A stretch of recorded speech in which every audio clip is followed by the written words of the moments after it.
ready now. All the hard part's over. The hard part is over. We're good. That's right. When these doors open, we get a minute. Yeah. Makes sense. Are we like going at 12? Yeah.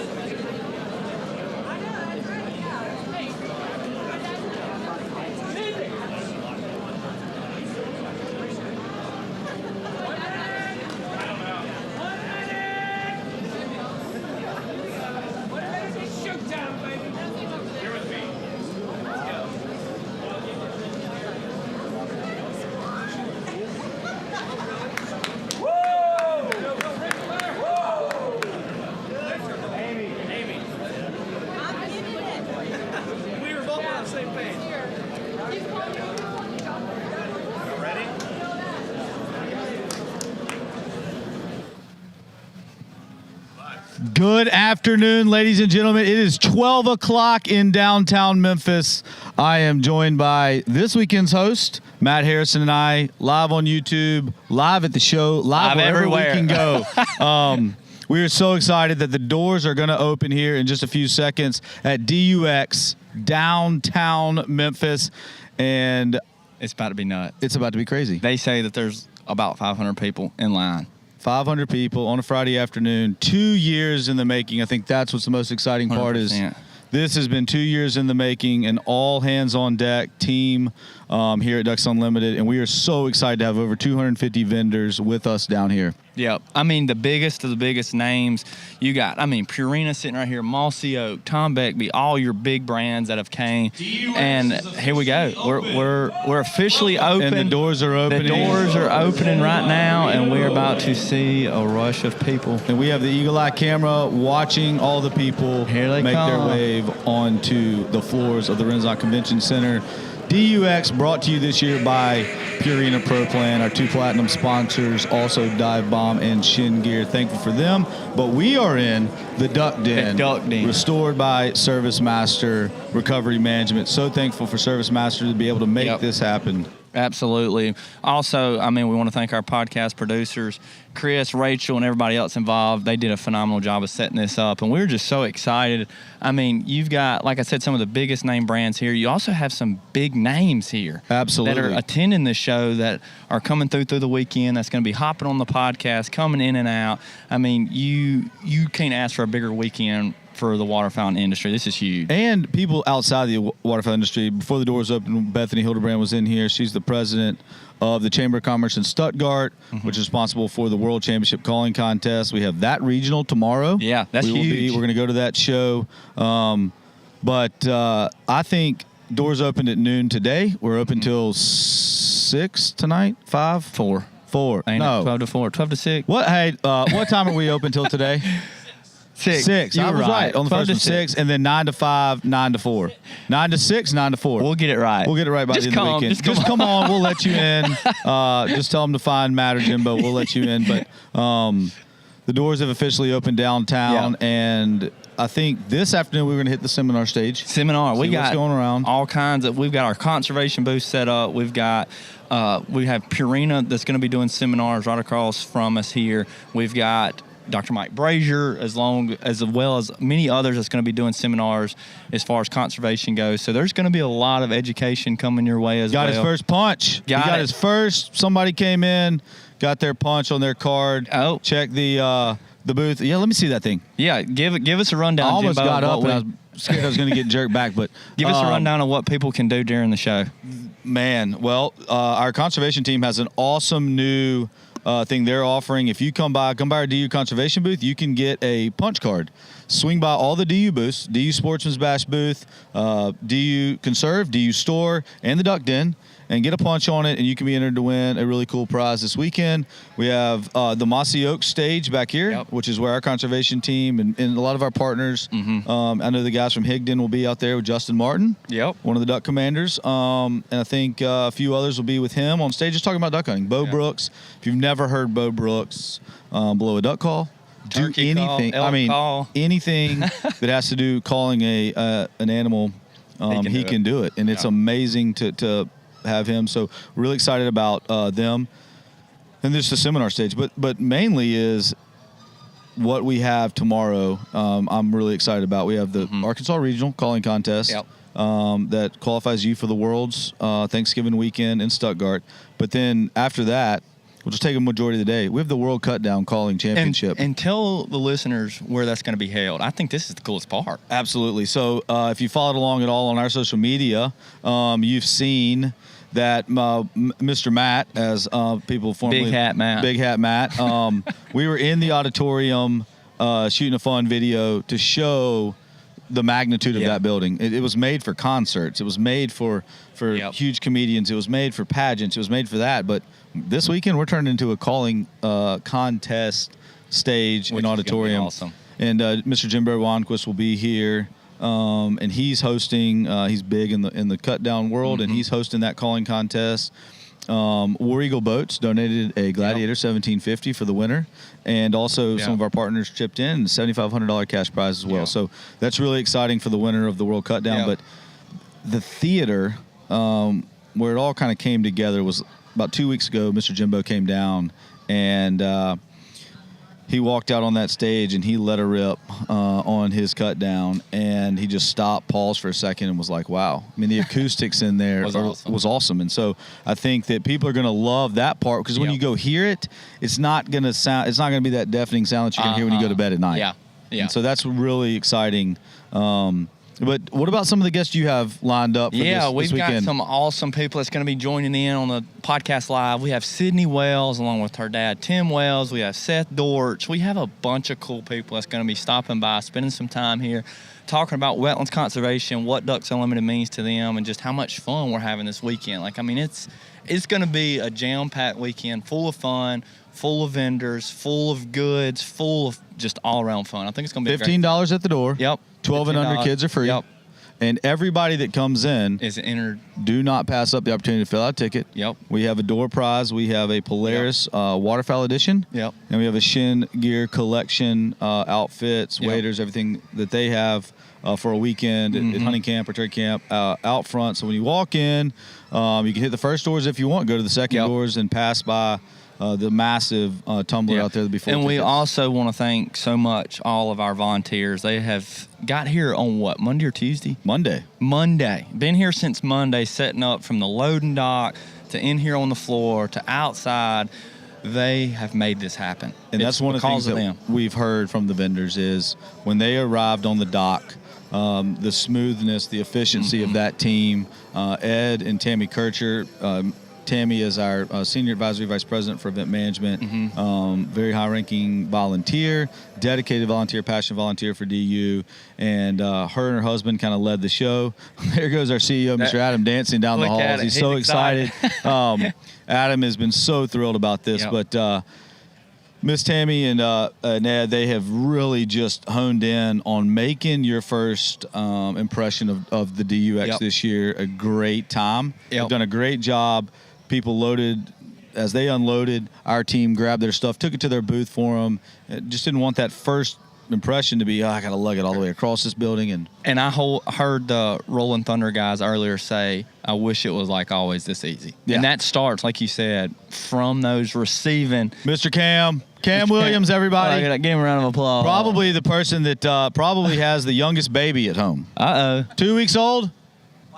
3 weeks old. Probably so so. great to have Cam here. Super excited. New dad.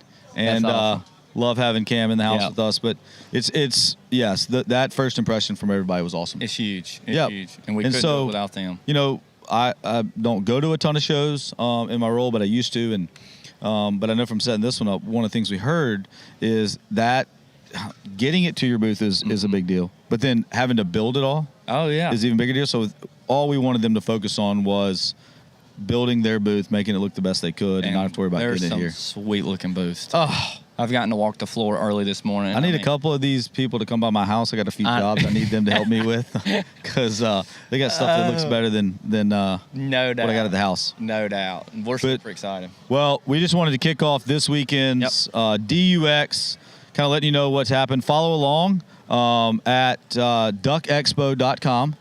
Follow along on our social media, on our Ducks Unlimited Inc. page, on the DU Expo page, on the DUX Sportsman's page.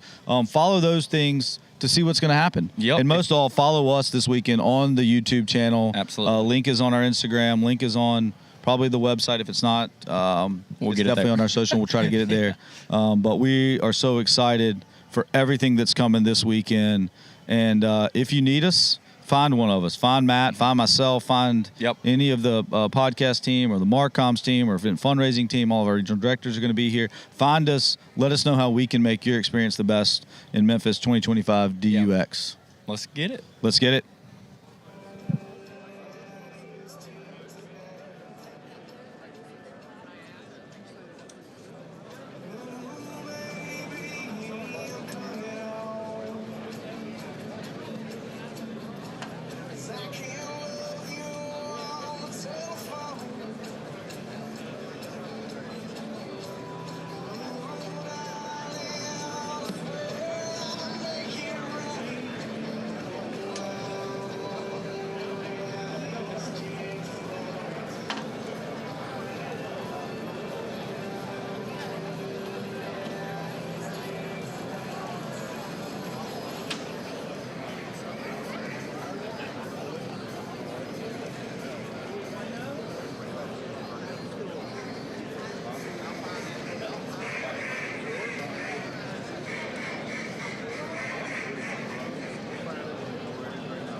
rifle. Sorry.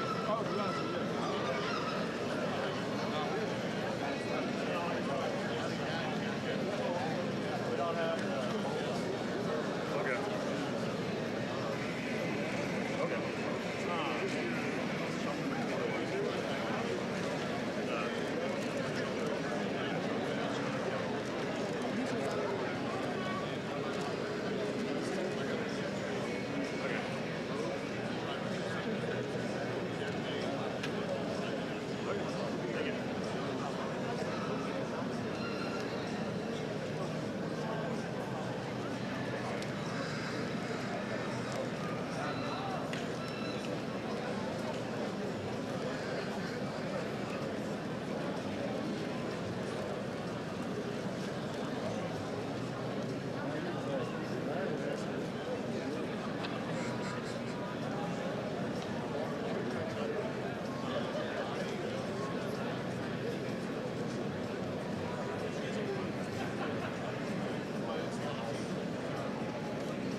Hello, everybody. It is the 1 p.m. hour in Memphis, Tennessee. DUX has been open for 1 hour, and I am thrilled to be with you this afternoon. My name is David Schusler. I am the Chief of Event Fundraising for DUX Unlimited, and I have three wonderful, very important people with me today, and we're going to have a chat and talk about this wonderful event that's going on right now that is filling up with people. It's already starting to get crowded in some corners of the aisles that are going on here, and we're going to spend the next 20 or 30 minutes with you talking about this great event. With me today is DUX Unlimited's Senior Vice President of Event Management and my volunteer partner, Tammy Kircher. Tammy, welcome to the Duck Den today. Thanks, David. I'm excited to be here. Well, great. To my right is DUX Unlimited's president. We are honored to have the president of DUX Unlimited with us today, Mr. Bob Spurl. Bob, welcome to the Duck Den. Man, it's my honor to be here. When we stood in this convention center 2 years ago, who could have thought that it would have turned out like this? Amazing. Well, me and you. Well, yeah. You know, it exceeded my expectations big time. And then we had to put somebody in charge of this whole thing. We had to find the volunteer who was going to be in charge. And so to Bob's right is James Cook from Memphis, Tennessee, and the chairman of this DUX, the largest, I believe, the largest waterfowl expo that's ever been held, with 256 sponsors and exhibitors here. So James, good afternoon, and thank you for coming to the Duck Den. Well, thank you, David. I'm excited to be here, and have to say it's all the hard work of you and your staff and all the volunteer leaders that it's the largest in the world. It is the largest thank you in for the being world. You know, it is a partnership with staff and volunteers. Everything that we do at DUX Unlimited is a partnership with staff and volunteers, and the three of you are volunteers from different parts of the country. So I'd kind of like to start this afternoon, before we really get into the show here, and just ask each of you to maybe share your quick story of how you became involved with DUX Unlimited, because everybody that's involved with the organization has a different story. And Tammy, I'll start with you. How did you become involved with DUX Unlimited? You know, it's simply because someone asked me to attend an event, and it was my boss at the time. He had a DU event in the Kansas City chapter, Greater Kansas City, and he said, "Hey, we need help at the event. I'll buy your dinner, buy you a couple of drinks. Come along." And I said, "Okay." So the next year rolled around, the event rolled around again, and he said, "Hey, do you want to go back and help at that event again?" And I said, "I would love to, but what is DUX Unlimited, and why am I helping?" And he gave me the mission and the story of DUX Unlimited, and that was 43 years ago, and I've been here ever since. That's fantastic. Now, you're from Iowa. I am from Iowa. And this isn't DUX Unlimited is not the only conservation organization to speak of that you're involved with. Share with the world out there what else you do in the conservation world. So I have been appointed by the governor of Iowa to be a natural resource commissioner. We have 7 in Iowa that help set policy and guide our Department of Natural Resources, and it's a true honor to have been selected for my second term in that chair. I don't know how you have enough time in the day to both be the volunteer in charge of all the over 5,000 events a year that occur, as you and I both know, at DUX Unlimited, and here you are in your volunteer role, overseeing all of the things that go on inside of that, as well as giving back to your state of Iowa. So that's awesome. It's a pleasure, and it's awesome. a full-time job. That's why I'm retired. Now, Bob, you're from Wisconsin. I am. And you're not the first DU president from Wisconsin. We have a very rich history inside of the organization of DU leadership from that state. So share with everybody out there how you became involved with DUX Unlimited. You know, 2 tiers. As with a lot of individuals out there, my dad took me to my first event when I was going to college. But that didn't get me involved from a volunteer standpoint. One of our major retailers was based in Stevens Point, Wisconsin, and he invited me to be on the committee and pretty much forcefully So if you wanted to do business with this company, you will be on the committee, which I loved. Voluntold. Exactly. And then pretty much after I got involved in the committee, he said, now you will be chairman of the committee. And so I think I did that for 10 years and then followed him to a smaller chapter and did that for another 10, 15 years, actually still co-chair of that.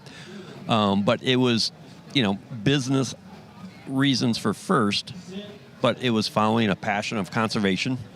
I had a background in college in forestry and natural resources, so I was an outdoors person, so that was not a stretch and easy to do. But once I got involved, it was no looking back.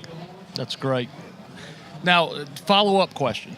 We're also holding our National Leadership Conference at the same time that we're doing this expo. We like to really take on challenges at DUX Unlimited. So to do this conference that we hold every 2 years with all of our fundraising staff and our volunteer leaders from around the country.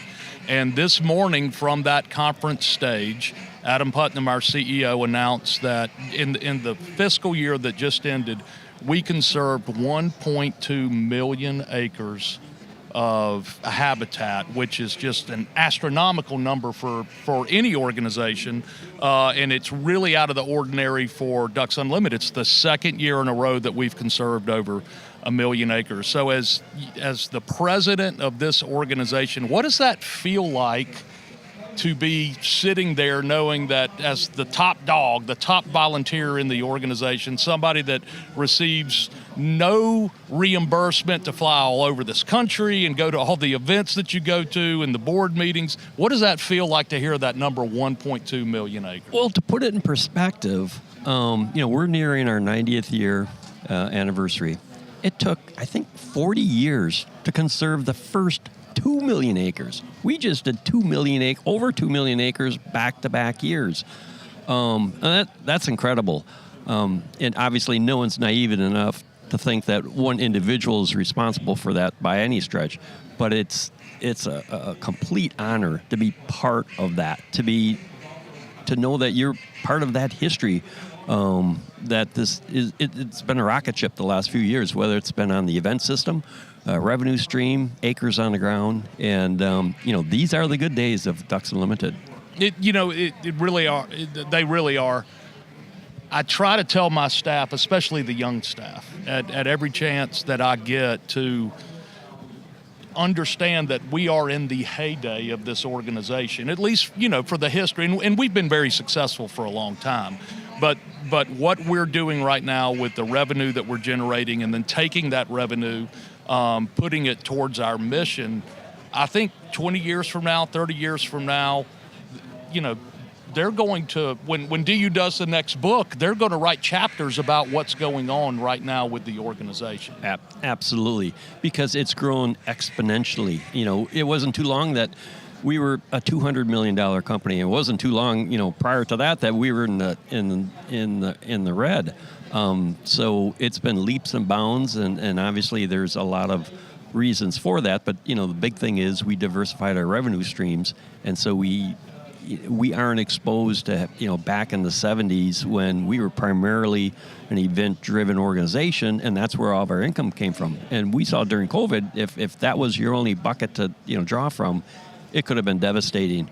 But we diversified over those years, and that certainly saved us through COVID and then propelled us to where we are today. Absolutely. James? Yes, sir. Hometown boy, what's your story of becoming involved with DUX Unlimited? So my story as a volunteer really started shortly after college. My wife and I settling down in Memphis, Tennessee, where she was from, and I'm from Atlanta originally. Okay. And so I went to the Wolf River chapter dinner event with some of her family and bought tier raffle tickets, put them in the bucket. I won a Benelli Nova, and the next day I met good friend Jimbo Robinson. So he recruited me to come join the Memphis chapter, and 2008 the journey began. Worked my way through various leadership roles, as you know, and proud to have served as a state chairman in Tennessee 2023, and then was honored to be asked to take a lead role in the expo. So I wonder how many raffles have turned into people volunteering. It's a great question. A lot. I would love to see a number on that. I bet a lot of think people it's a lot. their journey started with tier raffle tickets and buckets. Vanelli Nova, and you got me hooked. All right, so James, you were state chairman in Tennessee. Yes, sir. You've done more than just that. You've served on DUX Unlimited's finance committee. At the same time that you were chairing this DUX, you also were involved in the new display of these wonderful $12 million worth of decoys, this new collection that's displayed across the street at DUX Unlimited's Waterfowl DUX Unlimited's Waterfowl Heritage Center inside of the Bass Pro Shop Pyramid. You're a businessman here in Memphis. You're very involved in that. As a Memphian like myself, what is it like? I mean, we're sitting here Friday afternoon, it's 11 after 1, and people are just streaming into this facility, this beautiful facility, the Renaissance Convention Center. How does that make you feel? You have done something that has brought something to your community on a grand scale. How does that make you feel? Well, it's an incredibly proud moment. All the work that goes on. I think it was over 2 years ago you initially brought this to the table, that you wanted to bring it to Memphis at the convention center. To see all the partners across this room and getting to know them personally, just really proud to see this event here in Memphis at the convention center, right on the Mississippi River. And I would say, we're in the heart of waterfowling country. I know, Bob, no offense, the upper Midwest is very important. But they come through there. They do come through there. That's true. But it's a incredible thing to see it all come together, and the folks lining up at the doors to come in and visit. I love for my brothers in Wisconsin and Illinois and Minnesota, and I love for them to get a shot at them. But I need them to freeze up so they can eventually make their way down. That's here. correct. Yes, sir. When Mother Nature plays along with us, that's how it happens. This is a kind of a homecoming of this event to Memphis. Years ago, we held the Great Outdoors Festival here, which was a partnership with Peterson Publishing. DUX is not new. We held this event for 3 years in Texas. We took a year off to hold our Garth Brooks concert. And Tammy, you were heavily involved in the event in Texas. You were heavily involved in this event. Tammy ran our entire loading dock and organized all these people that came in and got set up on time. But you saw what happened in Texas. Successful show, right? Yeah, for sure. Engaged a lot of people. Now you've been able to see it here, which is a 100% indoor show. Just by everything that we're seeing walking by us, a successful show, a sold-out show, not only in this hall, but the hall across the way there, which we didn't originally plan on filling up. So, our mantra in events is to grow, grow, grow. So like Tammy, what happens next? I mean, where do we go from here with this show? James and I are a little nervous about that. This is absolutely a spectacle. I think Dallas for 3 years was phenomenal. The vendors and exhibitors there were incredible, but it was hot. Mm-hmm. It was all outdoors. It was spread out throughout the Texas Motor Speedway. So there were advantages to that, but there were also disadvantages that I feel were one big family within the Renaissance here. Everybody is close together. The air conditioning is on. It is working wonderfully. It feels wonderful in It here. is awesome. Almost a tad too chilly, but by the time we fill the hall up at 4 o'clock, it's really going to feel nice in here. But I think from talking with the vendors of 3 days of move-in, how incredibly excited they are to be here in Memphis, to be shouldering off of waterfowl season. Whereas in Dallas, we were in the April-May area. Mm-hmm. And to be quite honest, I think in people's minds, we weren't in duck season yet. Some were still in turkey season. But by coming here with DUX Unlimited, this is DU headquarters. This is our backyard. This is where we need to be. And I think that we're feeling that same vibe from the vendors about how excited they are to be here, shouldering off a waterfowl season, but to be in Ducks Unlimited's home backyard. Yep. Bob, we've had our national convention, which doesn't have a trade show component to it. We've had our national convention almost as long as DU's been around.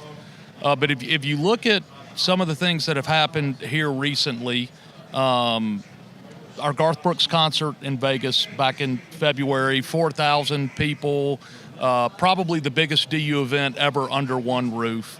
Our footprint now at the Southeastern, at CWE, the Southeastern Wildlife Expo. We've got another concert that's already sold out this fall with Riley Green and Little Rock.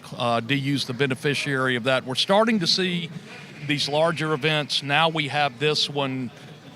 How is that changing Ducks Unlimited? Because for years, you had your local DU event, which is awesome. We raise a lot of revenue, have a lot of fun, engage a lot of people, sign up a lot of members through our dinners and our banquets and our sponsor events and golf tournaments. But what does that say for the organization for us to be having these large events like this? I had talked earlier about the need and success that this organization had in diverse revenue streams.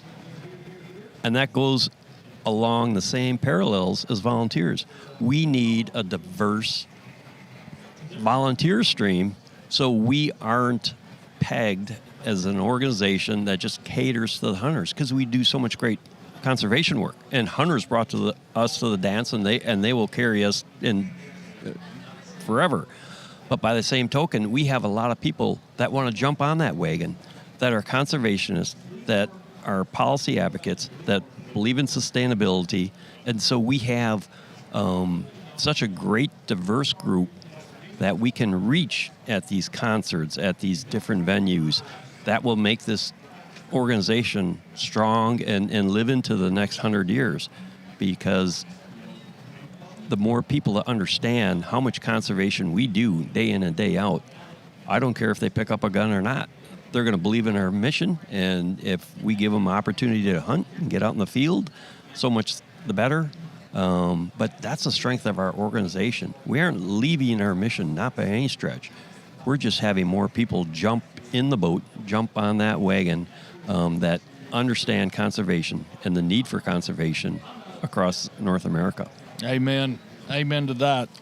So we have an internal podcast that we do for my staff.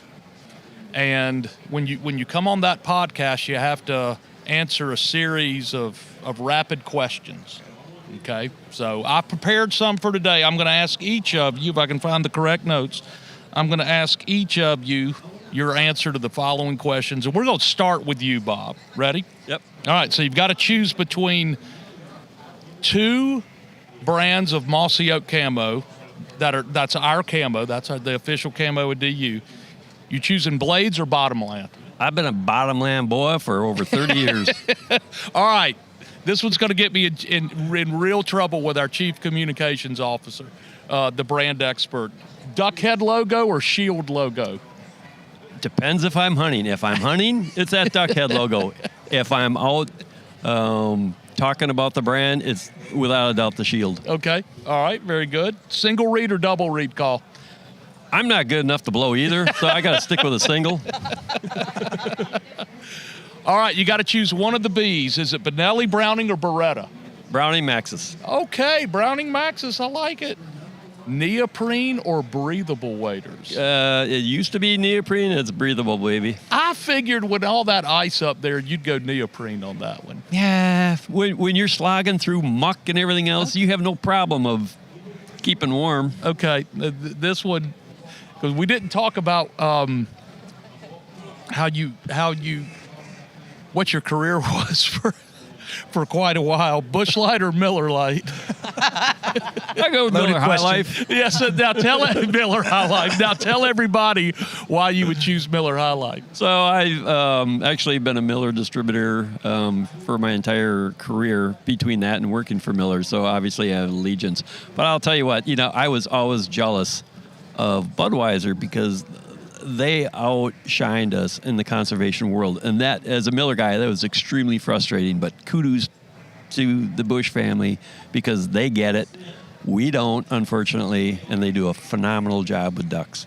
Yeah, they have. And Bush Light has been a great partner during the pandemic. They actually allowed us to use their manufacture of their neons. And as you spoke to, boy, when they shut down event halls, it was tough for our event system. But Well, and the money we made alone on their LED signs, Yeah. it's just crazy. yeah, it was. Yeah. Yeah. Yeah. A lot of people like Bush Light and Ducks Unlimited co-branded LED signs. Absolutely. All right, James. Moss, blades or bottomland? Bottomland. Attaboy. Duck head logo or shield logo?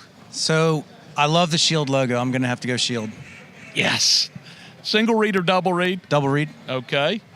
Benelli Browning or Beretta? Browning. Okay, 2 Brownings. Neoprene or breathable? I know that one.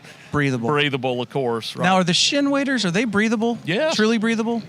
Once you Well- open that zipper, they're really breathable. Yeah, well, that's true. I just can't fit in neoprene. That's the, it just never is comfortable. You know, I remember neoprene came out about the time I was in college, and we thought, oh my, like the world has changed.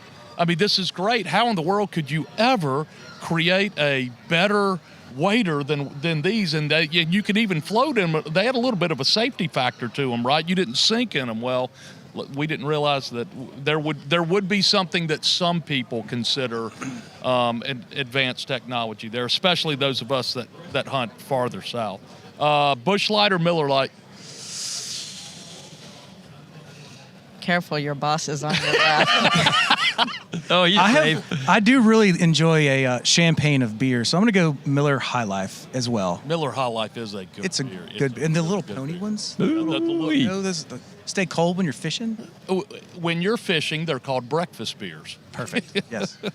All right, Tammy, blades or bottomland? I'm going with blades. Yes, you are, because Yep. where you hunt, Yep. I expected that. That's blades. Duck head logo or shield logo? You know what? That duck head logo has taken us so far, and it is so well known. I'm going with the duck head. Okay.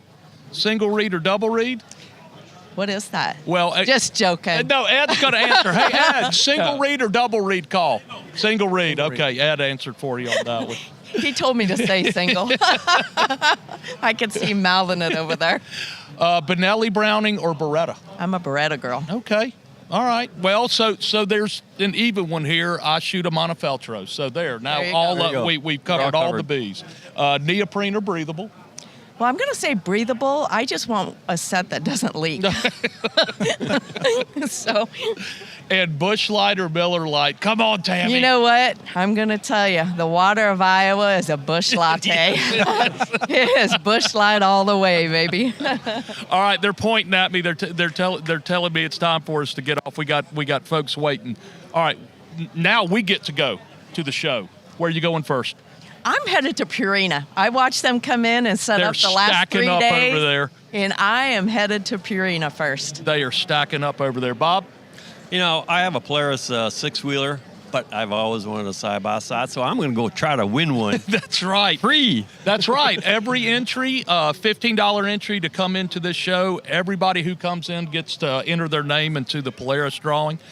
James, your first one. So I think I'm going to go check out the new products our hometown boys from Shin brought to the show. They are really and at some point this weekend, I'm definitely going over there. They are releasing products at this show. I think they have some new gloves and some new topwear that they have waited to release right here. Yep. So, Well, David, what about you? Where are you going? Where are you going? so specklebelly season is going to open before duck season in this part of the world. And I believe that the boys from Dive Bomb have some new silhouettes out that they're releasing here. So I am going to go spend some money and supplement my specklebelly goose spread. So I think I'm going to head over there to see Nathan and the guys. Great. Hey, everybody. It has been wonderful spending some time with you this afternoon. It is great here. if you're not going to make it this year, please consider coming next year. It's Friday. The doors have been open for an hour and 25 minutes. It looks like a Saturday afternoon crowd. I can only imagine what it's going to look like tomorrow, but it's great for conservation because we're raising money for the ducks here. We're also putting consumers together with manufacturers, and I am ready to celebrate a successful show and wish all of you a happy Friday afternoon out there. And I thank all of my partners, my volunteer partners who have been here to join me this afternoon. So, see you later.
No, we get them made. You can find them on our website.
Hey everyone, we are back live here at DUX in the Duck Den. I'm Matt Harrison, joined by one of my really good friends, Mr. Seth Dort. Seth, how we doing? Good, rocking and rolling, man. Are you half asleep yet? Energy-wise, I'm wide awake, but I've almost lost my voice already. So hey, that's not a bad thing. But man, dude, DUX is here. Yeah. I know y'all have put a ton of work in everything that's going on. I mean, look at the Duck Den is just, Isn't it awesome? it's epic. There's a lot of people that have put in a lot of work, and it has been so cool to see the response from everybody. Just Absolutely. because, like, you know, having this type of setup at an event like this, the energy, like you said, is incredible. Yeah. But I want you to just kind of elaborate a little bit about what you've already kind of seen here. I know we're just getting kicked off, I guess, about an hour and a half now into the show, but a lot of buzz. I mean, we're here on a Friday at 1, what time is it now? 1:35, 1:40, and the energy's awesome. You have all the vendors here. You have all the people here, and it's just been a great time for me so far. But what have you seen? What's kind of the energy like on your end? Yeah, no, man, it's been great. So I'm here on behalf of Rough Country. Yep. Rough Country's exhibiting at DUX this year, which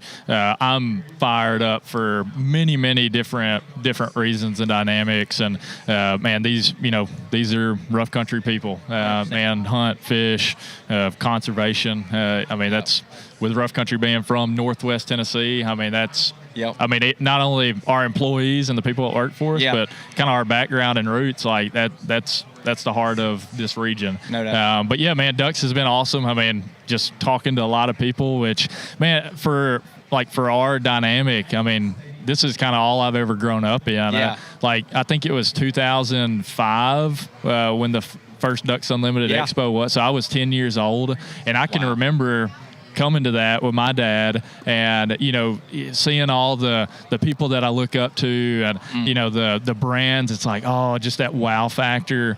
And now being on that side of it and getting the opportunity to represent, whether it's the people or the brands or DUX Unlimited in general, that we believe in so much for many different reasons, as waterfowlers, as conservationists. Man, just to see people come out and interact and check out product, and it's so, and being before duck season, like awesome. it makes me want a cold front right now. And I know you too. Oh, 100%. So, but man, no, all the energy's great. I mean, we're excited to be here, and I'm excited to be here, personally and professionally. Absolutely, and like you said, this group of people, the waterfowling community, is already a close community. Right. And then to have everybody here back in Memphis, it's been great just to already see the amount of people coming through talking about how excited they are it's back here in Memphis. Absolutely. And I'm excited for the rest of the weekend. I know that there's a lot of good things going on, but rough country wise, are y'all doing a good bit of traveling at this time of year, going to a bunch of shows? I know that you have a lot going on, but have y'all been staying pretty busy with that? We have been, man. The rough country dynamic, because we do manufacture so many products for, different make and model, regardless, okay, you take 10 people that have a Chevy 1500, and all 10 people are going to use that truck for 10 different things. So it's, being intentional about trying to understand those communities and the customers and the context to how they want to use their truck or how they want to build their vehicle. So, that's a lot in itself. And obviously on the event front, I think we've done, 10 events thus far. Really? So from now until SEMA, we'll have about 7 more events, and Rough Country's exhibiting at SEMA this year, which we have not previously for several years. So a lot of intentionality behind that. But man, it's just shaking people's hands, being intentional about relationships, 100%. Having conversations with whether it's customers or categories or communities, and I mean that's a lot of fun. No doubt. No doubt. Now, how are you going to handle all that with duck season coming up?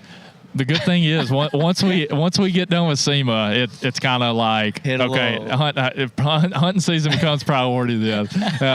But that said, I mean, and some of the some of the conversations that have been had, some of the conversations we're having on the rough country front with DUX Unlimited, man, integrating more focus and intentionality around just this community, but not just the waterfowl community, but organizations like DUX Unlimited that really make such a big impact, not only on community events like this, but on the conservation front. And it's like, that's where all the stars align, right? Because then you're doing what you love. We get to support, organizations like DUX Unlimited that are just doing the work. It's like, hey, how can we help you do what you do? And, ducks and trucks, man, that's trucks. Literally like, I've got some ideas for some, like, we need some stickers, some collab merch on that, because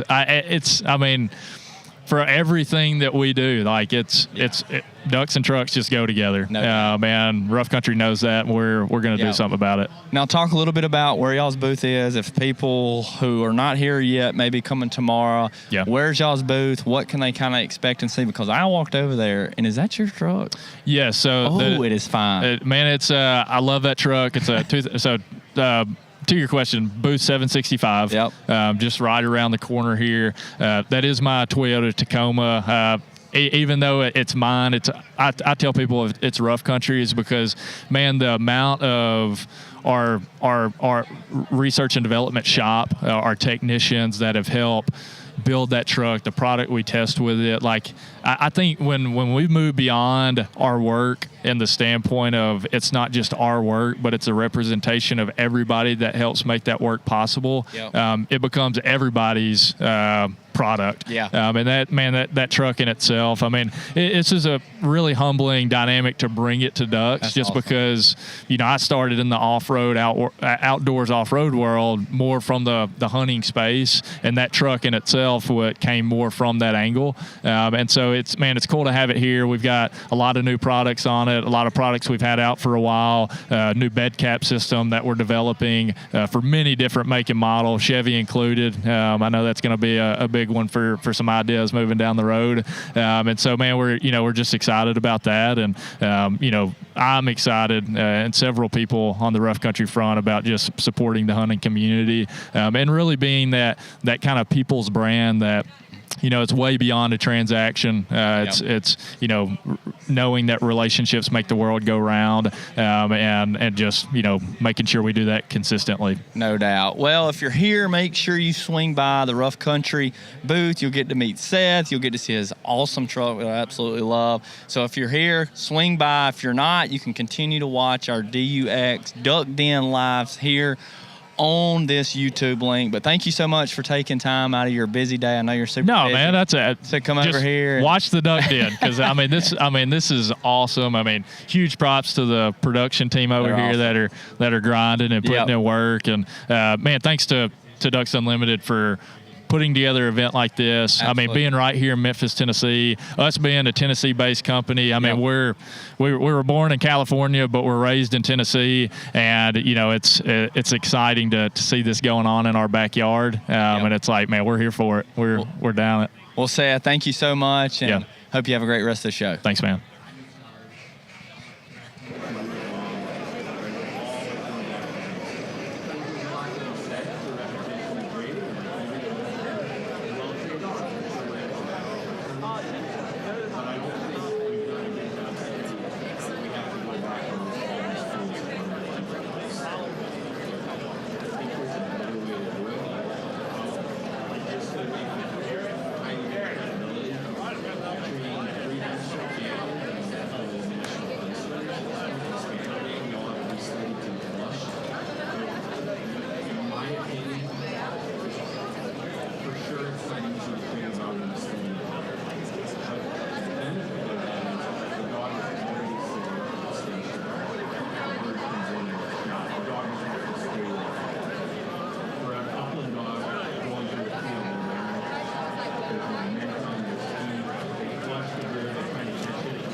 We are live at DUX, and we have an incredible partner of Ducks Unlimited here with us, Mr. Ratcliffe Minge.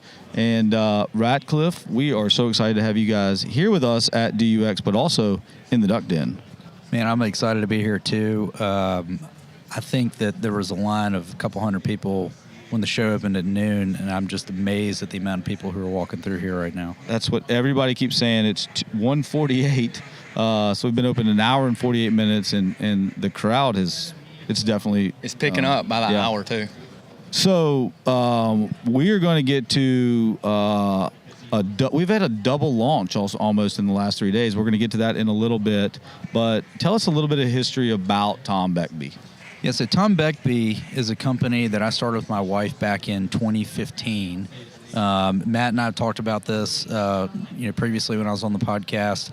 The history of the company is really, somewhat accidental. I started off designing a custom wax jacket back in the mid 20-teens, and people wanted the jacket. And so my wife and I built a company around it, really to make them for friends and family. And the idea behind it was simply an American wax jacket designed for American sportsmen, made right here, and in all the colorways that guys need to use to hunt in the U.S. And when we were coming up with the idea for the company, we had a product first, which ultimately became the Tinsall jacket, and we needed a good name for it. And I grew up hunting and fishing near the Tom Beckby River in Alabama.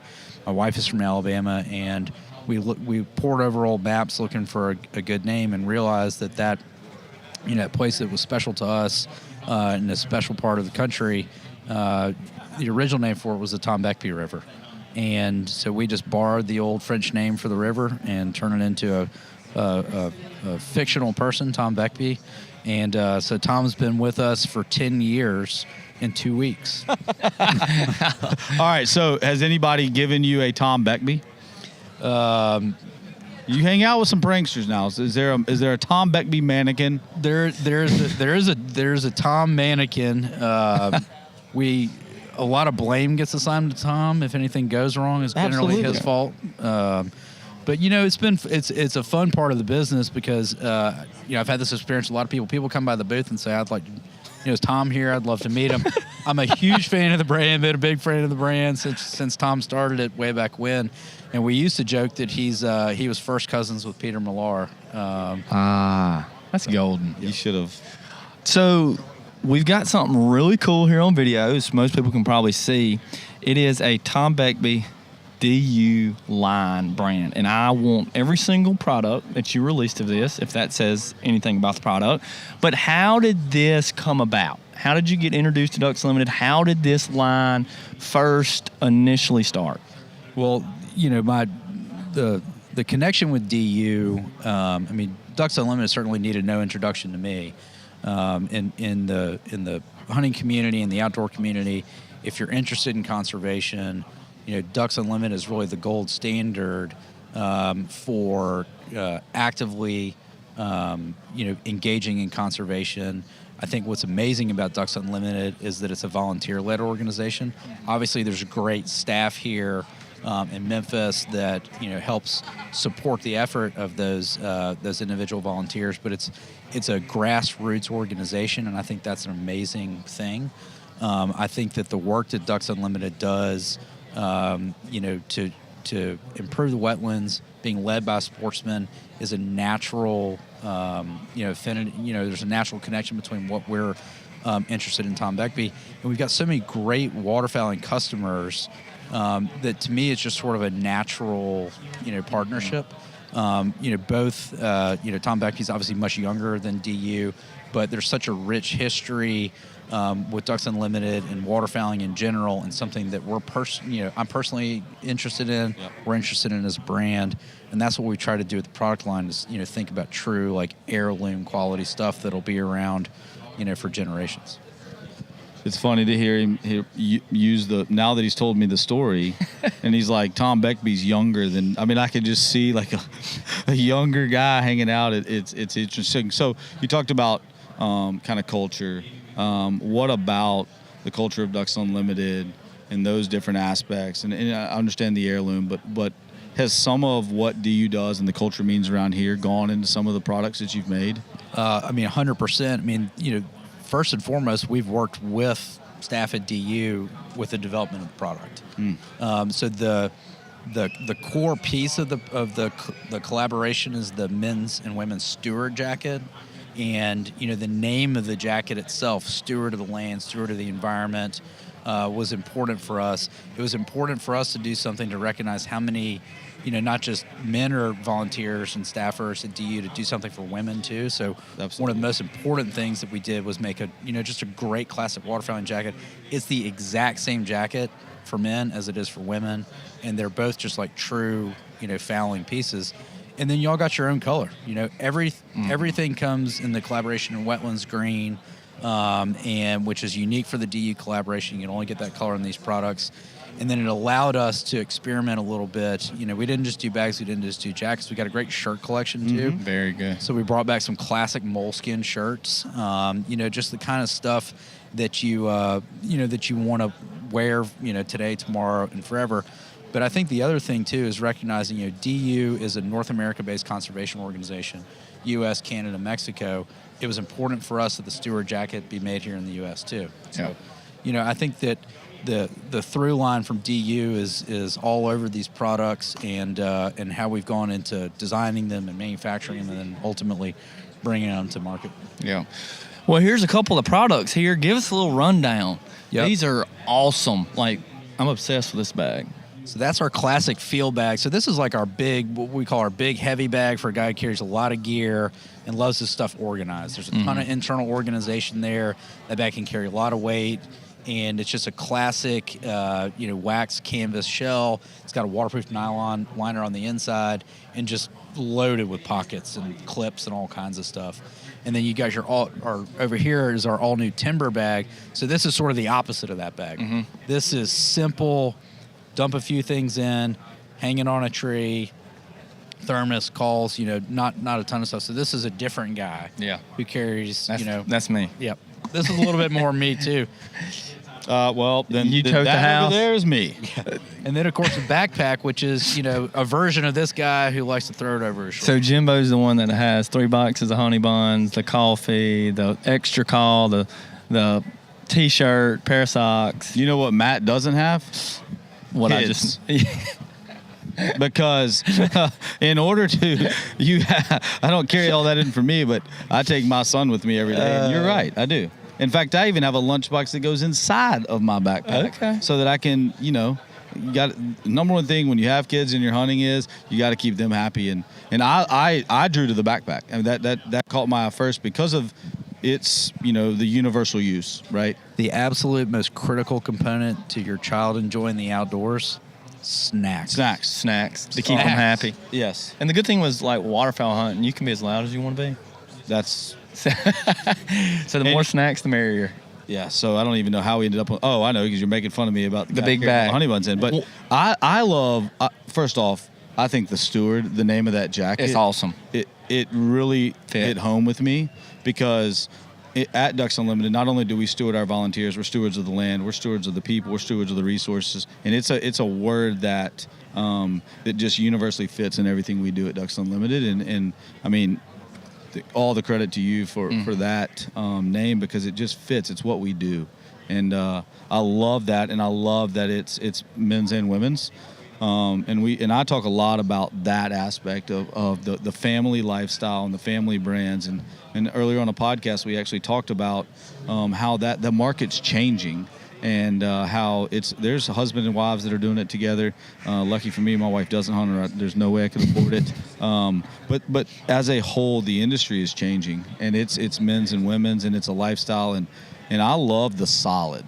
I've become somewhat of a solids underneath and camos outside, and the camo.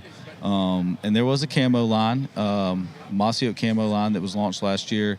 What did that, I mean, I know that's not the DUX Unlimited line, but I think that kind of fits. Did that help with this DU line? Did any of that stuff kind of give you any direction on this line? Well, I would say yes. I mean, the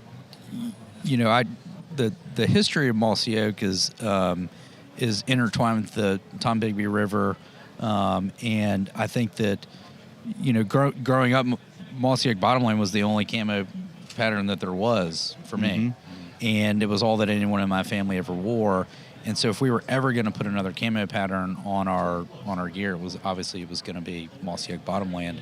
And so we launched that collection with them last year. And I think what it gave us, internally from a product design and how we're thinking about product development, it gave us a boost on, really kind of rethinking how we were designing a gear. I think one of the misperceptions about wax cotton and a classic gear like this, this is real performance gear. The weatherproofing and the waterproofing qualities of our fabric, I would put up against almost any synthetic in 99% of conditions. Well, that's where it started. Exactly. Right? Original weatherproofing treatment. And I think another interesting thing about it, and you guys are talking about your affinity for solids, and then, of course, our partnership with Mossy Oak has been incredible, and they're, of course, great partners of DU, yep. and stewardship and conservation is a huge part of what they do. But an interesting part about these solids, if you go back and look at the beautiful photography that Lee Chose did as part of this collaboration for us this winter, and you look at this wetlands green, we shot it on the Red River in Texas, we shot it on the eastern shore of Maryland, we shot it in the Flint Timber of Arkansas. This green works in all those places, and there's something about natural fibers versus synthetic that in low UV light, early morning, late in the day, they just naturally blend in better. And the natural creasing of the wax, the way that the oils work in it and the way that it interacts with the environment, I think you'd be surprised at how well it blends in on its own. It's universal. It's universal. Yep. It's absolutely universal. One of my things, too, I know we only have 3 of the products here, but there's a lot more to the line. There's vests, jackets, hats. Like, it is a truly cool line. When y'all launched it and I was looking at the website, it's just like, man, like there's so much of this that's just awesome. So if you're here at DUX, what's your booth number? 423. 423. Swing by it. You can feel it, try it on, buy it, the whole nine. Just make sure you ask for Tom. Just, yes. Be sure. This hasn't ended. No. Like when next week, we're going to 100%. There may be Tom Jr. Like this is gonna be fun. I've already been thinking about this. Like, but the more you said it, when you said it earlier, and you're like it's younger than DU. It gives me a chuckle to think. I am picturing a human. Tom, he's here. He's whoever you want him to be. That's exactly what it is. It's universal. Well, we are so excited. Thank you, Radcliffe. Thank you. The launch of this week in line with DUX was really, really cool, and we're so excited to have Ducks Unlimited, our name on a high quality item, and I know that it's going to be a big hit this weekend. And just thank you for your passion and understanding what some of us on staff at DU we kind of know, but when you hear it from a partner like y'all, it just gives it so much more of a meaning. And I am just so ecstatic to have you on board, and I'm more excited about this line, and I just can't wait to see what comes in the future. And they better hurry, because from the feedback I've heard, it's flying out of the shelves. And so we're open today till 6, ladies and gentlemen. Yep, till 6. Come by, buy this stuff. I promise you're gonna love it. We're open tomorrow. Come and see them tomorrow. They also have a website. Go check them out on the website too. Great partner for the Ducks, and thank you very much, Radcliffe, for letting DU be a part of such a great thing. Thank you, guys. It's a huge honor for us to put the DU duck head on our product, and so we're, couldn't be more honored to work with you guys. Absolutely. Well, stay in tune for us. We've got so much more coming this afternoon. We're so excited. The floor has been packed all day long, and DUX is up and going. We're so excited to be here with y'all. We're open until 6 today. Come and join us. And here in just a little bit, we've got tons more guests. Tons. And lots of stuff to do. We're about to hit the road. I'm hungry. Smile.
Hey everybody, we are back live and we have some very special guests joining us in the duck den. To my left is the one and only Tim Wells, also known as the Slock Master. I thought we were going to go with Slock Daddy. Okay. I'm going to let Nathan introduce you as that. That's Nathan's deal. To my right is Jimbo's joining us again. Then over here we have Miss Sydney Wells. Then also Mr. Nathan with Dive Bomb.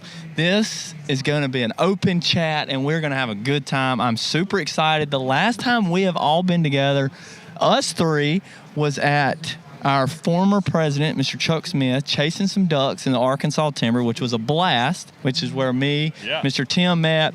But we have a lot of cool things going, the dive bomb side of things, Jimbo heading up that relationship. Tim, I know you have a lot going on. Where are you heading Monday? You told me before we hopped on this that you were heading somewhere Monday, and tell our listeners where that is. Africa. We're going duck hunting in Africa. Duck hunting in Africa. Yeah, but if I don't see any ducks, I'm going to just hunt plains game, whatever happens, you know. Are you going to shoot those ducks in Africa with a There is a duck over there, though, a goose, the emperor goose, you know. They live, there's a lot of them in South Africa. And anywhere there's water, there's usually a few of them, and that's legal. So if I can get one of them with my bow, he's going in the den. So are you going straight bow? Oh, well, no, probably mostly spear and blow. Okay. Yeah, it's going to be wow. fun. He's going to The place I'm going in, I'm going in the Upper Cape, where most of the animals there's a lot of little stuff, you know, like the diker and steinbuck, and then there's a lot of little predators. They've got this one ranch close by that's overrun with springbuck, and they're about that big. And so I called them a long time ago. I said, hey, that's just what I want for my blowgun. I said, would you dig me a hole in the ground right next to where they drink?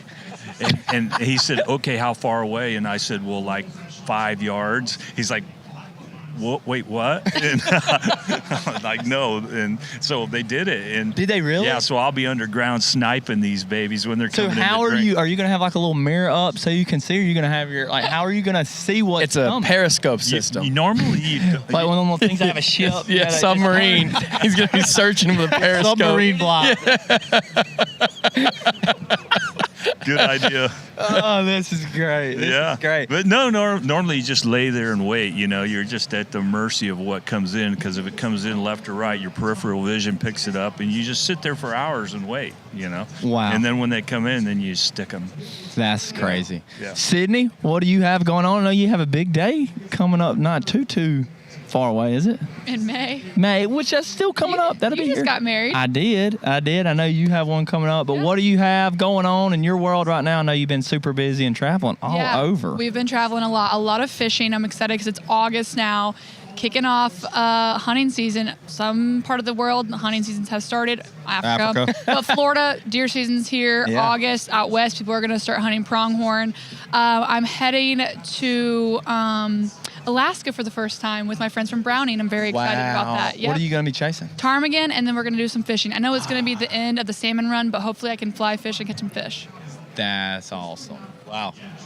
And now Nathan over here with Dive Bomb, who Yes, sir. also has a lot to do with Sydney Wells. I know that y'all have a great partnership going, as well as DU. Yeah. So y'all talk a little bit about that, kind of how y'all got involved with each other, because it's a newer relationship, It is. right? So It is. how did that kind of come about, and kind of is. tell us a little bit about Ducks that. Unlimited. Ducks Yeah. Unlimited Yeah. and Sydney. Kind of No doubt. I mean, the center of it, honestly, is all Ducks Unlimited. Yep. In all reality, I was DOD, Director of Development for Ducks Unlimited in Missouri.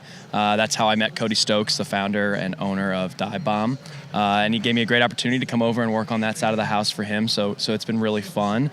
And then obviously just working with all my friends at Ducks Unlimited, it made total sense. I was talking to some guys here today, and I was like, man, without the work that Ducks Unlimited does, this industry, this stuff wouldn't exist at all. So it's a no-brainer of a partnership, and then obviously get to work with Jimbo. So Nathan lied to me the first time we ever met. I was talking to him about, Imagine that. I knew his connection with Dive Bomb, and we met on a duck hunt, Mr. Gary Stavrum, and we're riding out. We had about an hour and a half ride. I'm like, man, I'm really trying to find a brand or a company to help us with our third term, our big university that you were the keynote speaker at. week and a half ago, Yeah. 10 days ago. And he's like, yeah, I'll go up there and I'll talk to the guys at Dive Bomb. I'm going to be up there. And the brands fit. And we kind of hit it off that day talking about how those brands were going to go together. And then like 3 weeks later, a month later, I can't remember, he texts me and goes, hey, man, I'm going to work for Dive Bomb. And I was like, dude, you had to have known that when we were together. You just set me up to try to get you to go and sell it. This is the easiest sell I'll ever make here. Yeah. So that's literally, we stayed in touch, and they jumped on our university program, and it exploded last year. Wow. Yeah, that was kind of the relationship kickoff, honestly. Absolutely. Yeah. And they all came to our third term, 300 university leaders from across the country. Had a lot to do with that show, and then we took it to another level this year and designed a LED sign. It's Dive O'Clock Somewhere. We knew it was going to be a hit, but we did not. I don't think any of us anticipated how excited the kids were going to, the university students were going to get, and it went crazy. And so that partnership's been great. Carried over into DUX this weekend. One of our platinum sponsors, and I mean, just the guys at Dive Bomb have been tremendous to DU, and they're a phone call away. They sponsor our staff meeting this weekend. Part of our gifts to the RDs this year. So it's just, there's a lot that they've done, and they filled a niche that we needed.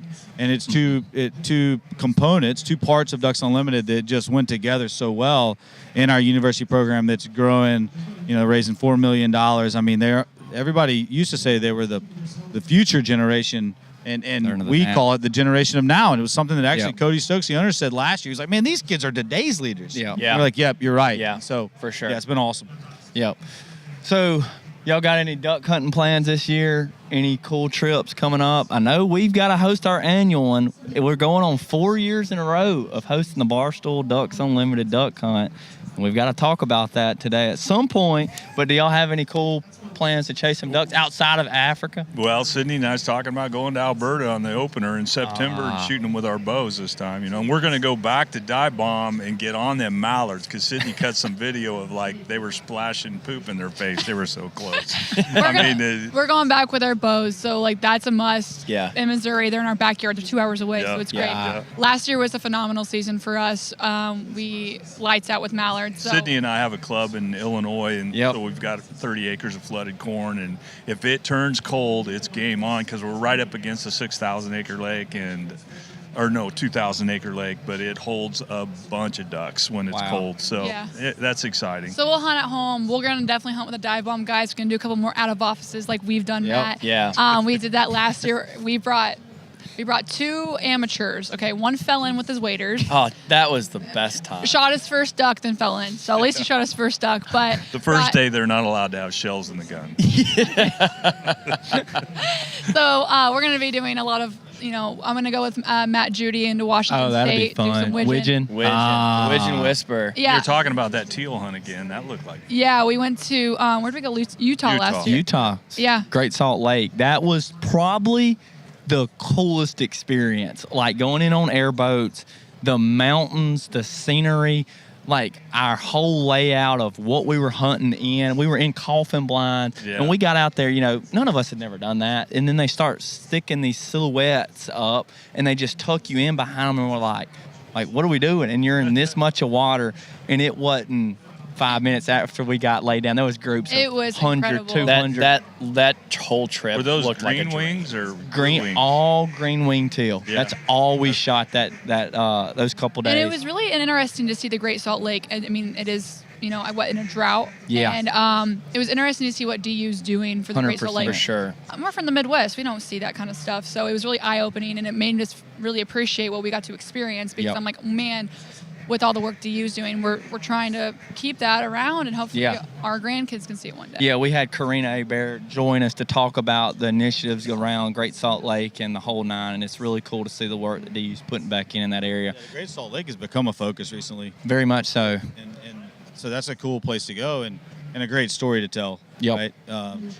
So that's awesome that y'all win. I remember everybody was watching y'all's pictures and videos, because you two are always it's always y'all fun. always clowning. That was a good hunt for Matt, because they came in big flocks. You They did. You didn't have to pick one. You could just shoot. Do you remember? You remember just those wads? I mean, it was groups of 100 green wing teal from here That's the kind of to that screen. You could slock arrow right through the it was middle. Yeah, you unbelievable. could. Yeah. And you remember, not to throw Jack under the bus, but he struggled a couple of those shots, and he was getting so He was getting mad. so well, So mad. That's so a mad. that's a theme for Jack. For though. Jack. Poor That's Jack. a theme. We always What? pick on Jack. But Once he got locked in, though. real quick though, too, we posted a picture of that hunt, and people were in the comments, Photoshop, Photoshop, Yeah. Photoshop. Yeah, I know.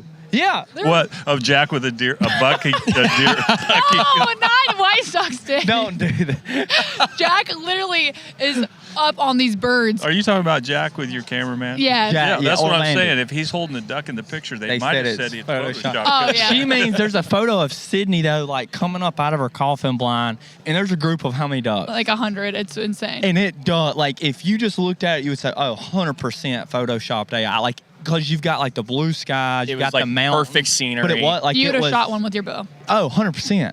100%. It was insane. So if you guys haven't seen that, make sure you go on Barstool Outdoors, watch that a hunt. great It was episode. incredible. You learn a lot too. Dr. Mike Yep. was there too, and he calls him Dr. Doc or Dr. Duck. Dr. But Duck. isn't- That's who he is. Isn't Dr. her Duck. Dr. Duck? Yeah, there's Dennis Luger. Dennis. Yeah. Yep. He's here this weekend. Yeah. Hey, so did the amateur fall in? Did that happen at Kings Bend? The amateur fall Yeah, in. she was talking about somebody Oh falling. yeah. We had Large and Spider out there who they run the Rubbins Racing, so all the NASCAR side things. These two guys are just salt I mean, of the earth. one's 6'3", one's 5'4". Yeah, I was gonna remember say that video. 6'3" and 5'3", but yeah, same thing. And Spider shot a beautiful Gadwall Drake first duck, and he was holding it up for the camera and talking a little bit about it, and he stepped backwards and tripped over a cornstalk. I mean, his whole head went underwater. Oh. I mean, he was under. Wasn't it cold, too? Oh, it was.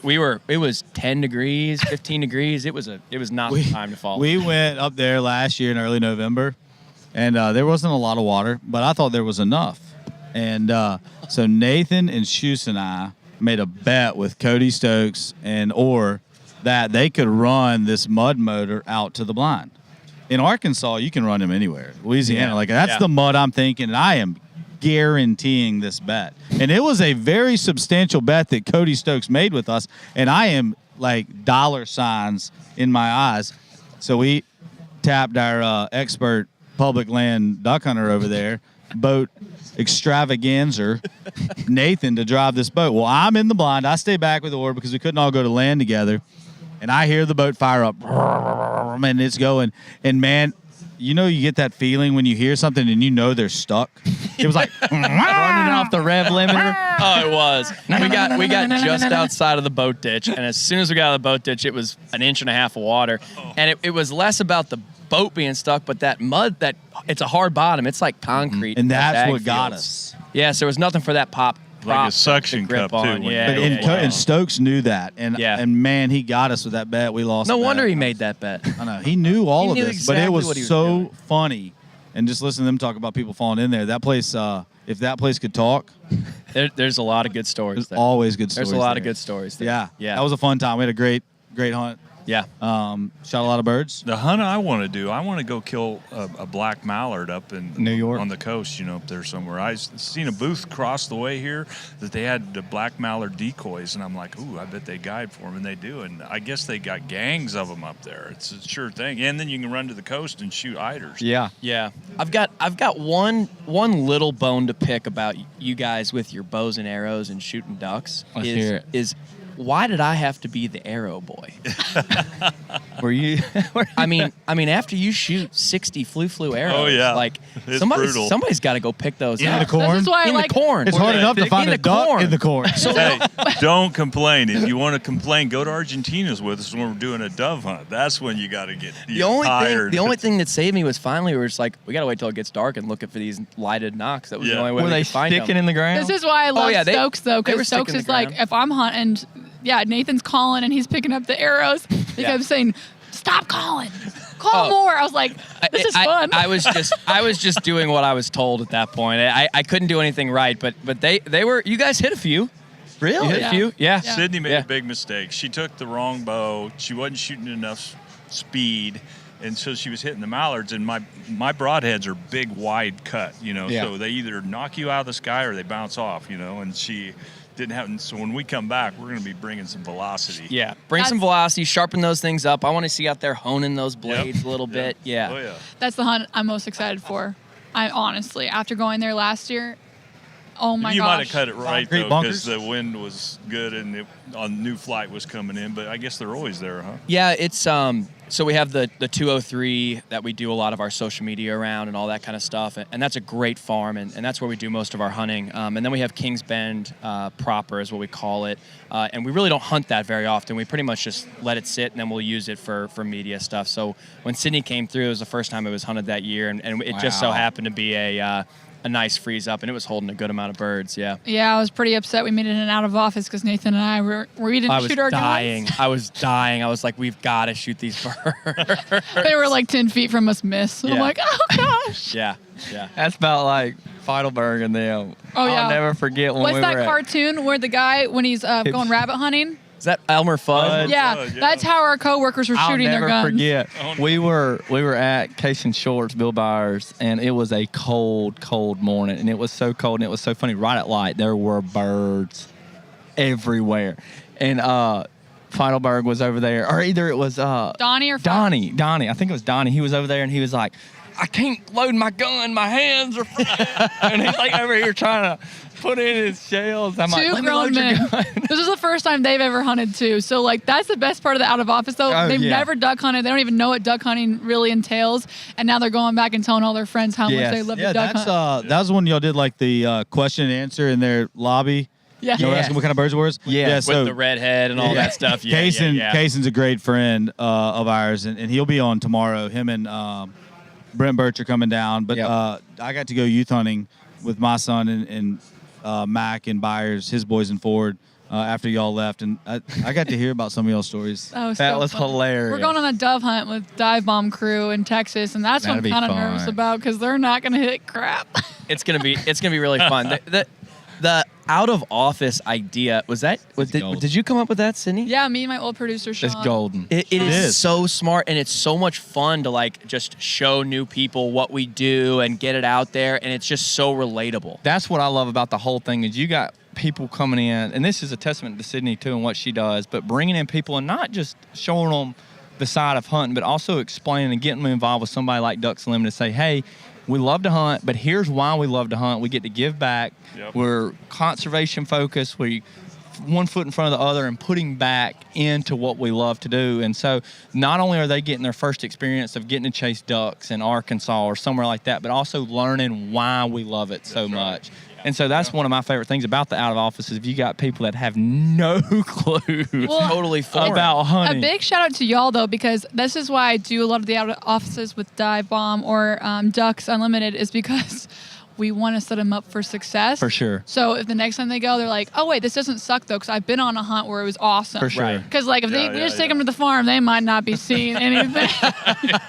Slockmaster sucks. But Dave's been saying that for 3 years, and he keeps coming back. Yeah, I mean, we took two of our coworkers deer hunting, and now one winter break for work. White Sox Dave has been going and hanging out with mom and dad at the farm, and he's been trying to shoot a. But in my defense, we even have video of him running down a field trying to chase a coyote with his bow, you know? So, I mean, the technique might be part of the problem. Well, the out of office is big. It's a big thing for not getting those people out there. But it's where the core of relationships are made, and that's a lot what this weekend's about too, right? I mean, having people come in, sit down. It becomes reunions for outdoorsmen all the time, and they get to see what we do, and it's so much fun, and that's where these stories are made. Yeah. But that's where a lot of collaboration happens too. Yeah. Sydney's group totally is agree. And so those people unique, that don't you know? go all the time get those opportunities to collaborate, and you from their perspective. Our perspective is probably similar, but their perspective is a lot different. Yeah. And that's where the fun is made. They pick up on the small things. Yeah. And that's what's so cool about what we do and what we get to do. The cool thing about Barstool with Sydney, though, is all her other friends that work there, when she brings them into the audience, their audience is so foreign to hunting and Exactly. fishing Yep. too. Yep. And it's a good, stigma that a lot of them just don't like us because we're killers, Yep. But then when they realize, no, these people are about conservation Yep. and about making more animals and fish. Oh, they're releasing those fish and they're laughing and they're having fun. Yeah. And Yeah. they're with I so think- and so, I think I don't remember if it was Large or Spider, but they both were like, "Wait, you put in all this money just for the ducks? And we're like, well, yeah, that's the point. We're like, that's what we do. Well, I mean, so we had the mayor here yesterday, walking him around and giving him a tour. And when he walked in, it was that moment of like, we don't look at it as like, oh my gosh. To other people, they're probably like, y'all are crazy. Yeah, 100%. Y'all do. They walk in and like, yeah, that jacket's $600, and yeah, those waiters are $800, and you kill a duck. Yeah, you do all this to go chase anything, duck, deer. I mean, whatever. It's, and so yeah, you're right. It's so foreign to them. But how many people do you think you've introduced to the outdoors? Oh, Well, if you bring the audience in, I would say millions. You can't count it. you can't. Yeah, What's really cool is y'all can't see it. I can. This view's kind of cool, actually, by the way. But we've had 2 young girls walk by, and they've stood there right behind that thing and just Grinning watching ear to me. ear. It's been really neat to see when it's just Matt and I, people just pass by. But to have somebody they can look up to, it's been really cool to watch their eyes glow, seeing you sitting here. And I that think one it's a girl testament gave to you. Matt an evil eye. I don't know what that was about. Yeah. I know. She saw these 2 over here, but it's really cool. So. Well, That's amazing. I love it. It's so much fun. It is fun working at Barstool, too, because it is a completely different audience, brings in a new perspective. And we just did a bass fishing tournament. It was hilarious. They had Barbie reels. That was such a but great like video. some of those guys have never fished before, some have, but like people wouldn't know. And the audience is like, wait, what's going on? What's a spawn? Wait, is this bad? What's happening? The amount of people that had never seen a flogger before. You know, like the smallie spotters that you can see underneath. Like that's a tournament thing that guys have been using for gosh knows how long. He's like, y'all are using these big tube things to see down underwater. Like, yeah, that's part of it. Well, like now growing up, my dad's like, he would rather watch me shoot a whitetail than anybody, than himself. And now I'm starting to get that perspective with. Not whitetail, but I'm starting to get that perspective with bringing my coworkers. That was so much more fun for me. Yeah. That was a funny show. If you haven't seen it, folks, you got to watch it because she forced her folks from the office to use Barbie reels. You got extra points if you caught a smallie on a Barbie doll reel. Or it was some of the best fishing too on Lake Michigan. People are like, you can fish outside of Chicago. Oh yeah, yeah. There's skyscrapers right behind you while you're catching crazy. 3-pound smallies. That's pretty cool. Yeah, That's awesome. It is watching those types of things and watching the excitement and I'm lucky enough he gets to watch you do it. I get to watch my son do it and I've never thought that my mind would ever get there of like I love to shoot and I love to share in that, but then you become that you would rather your son shoot, and as Matt alluded to earlier on a previous one that I carry the bag of snacks now. I forgot my gun opening day or at some point last year, and it was like it didn't matter to me. Yeah. Like I didn't care that much. Watching Trip get to do it, and now watching my daughter too, 6 years old. She killed her first duck this year. Really exciting, and it took us a lot to get that smiling mallard, but that excitement is the same excitement you get with watching new people and the gleam in their eye, and it never gets old. Yeah, never gets old. Totally agree. Yep. Totally agree. Well, thank y'all so much for carving time out of your busy schedule. I know we have a lot going on. I know a lot of people want to see you guys. Like Jimbo said, I've seen a couple walk by and said, oh, there's Tim Wells. Yeah, there they are. I know that's what's been going on. I know a lot of people are looking forward to meet y'all. Thank you so much, Nathan, Sydney, Jimbo. Tell Tim, thank the y'all. audience, this is live on YouTube. So tell them how long y'all going to be here, kind of what your schedule is, so that if people are thinking about coming and they want to come and hang out with y'all, what does it look like? If you're in Alabama, you better hurry. We leave today at 4 o'clock.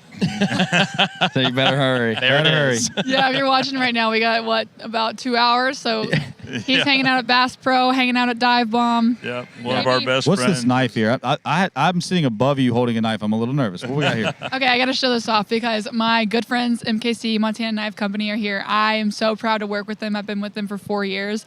I just saw Brandon. So Brandon and Josh created MKC. They are the best knives. I love them. I carry them on me all the time. But they have the mini Speed Goat. He actually just handed it to me. He's like, here, walk around with this and you keep it. I'm like, I will keep it. somebody's gonna try to steal it from me. I already guy over well, here. she brought it over to me and she was holding it up like this, and I've been asking her for months. Can you get me a knife? Yeah, it's super sharp, but Thank you so much. Yeah, exactly. Got her. Exactly. Watch where you lay that Be now. careful. It's his now. Well, I've been sitting above it for the last 35 look minutes. at it. thinking to It's myself, Awesome. I like the size of it. Yeah, I it's feel like It's for about ducks. 3 inches, but Yeah. I carry one on me every single trip. I have a fillet knife. It's a hook collab fillet knife that I carry everywhere. I always leave it, and somebody has to ship it to me. But no, these are truly the best gonna knives have I've to go ever buy and get used, me and one. I love them. 100%. And this is a great knife. Like Ramsey, my fiance, has this on his pocket, on him. On himself, on his body every day for work. Am I okay? No. But All right, you've already earned their 25 grand. That was enough. shameless plug. he's such a brat. I love MKC though, so check him out. But I'll awesome. probably be hanging out in the dive bomb booth, so Yeah. with this guy over here. She'll be there. She'll be there for. Coldsteel.com. That's my 25. Okay. Oh, man. Well, thank y'all so much again. I hope Absolutely. y'all have a great rest of the show. Thank y'all for what y'all do for Ducks Unlimited and Wetlands Conservation. Yep. Thank you very much. Thank you guys. Thanks, Appreciate guys. it. All right, we're going to hold you to getting that hat too later. All right.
Welcome back to the Duck Den. We are live once again here at DUX in downtown Memphis, and we have some amazing guests. Really excited about this one here.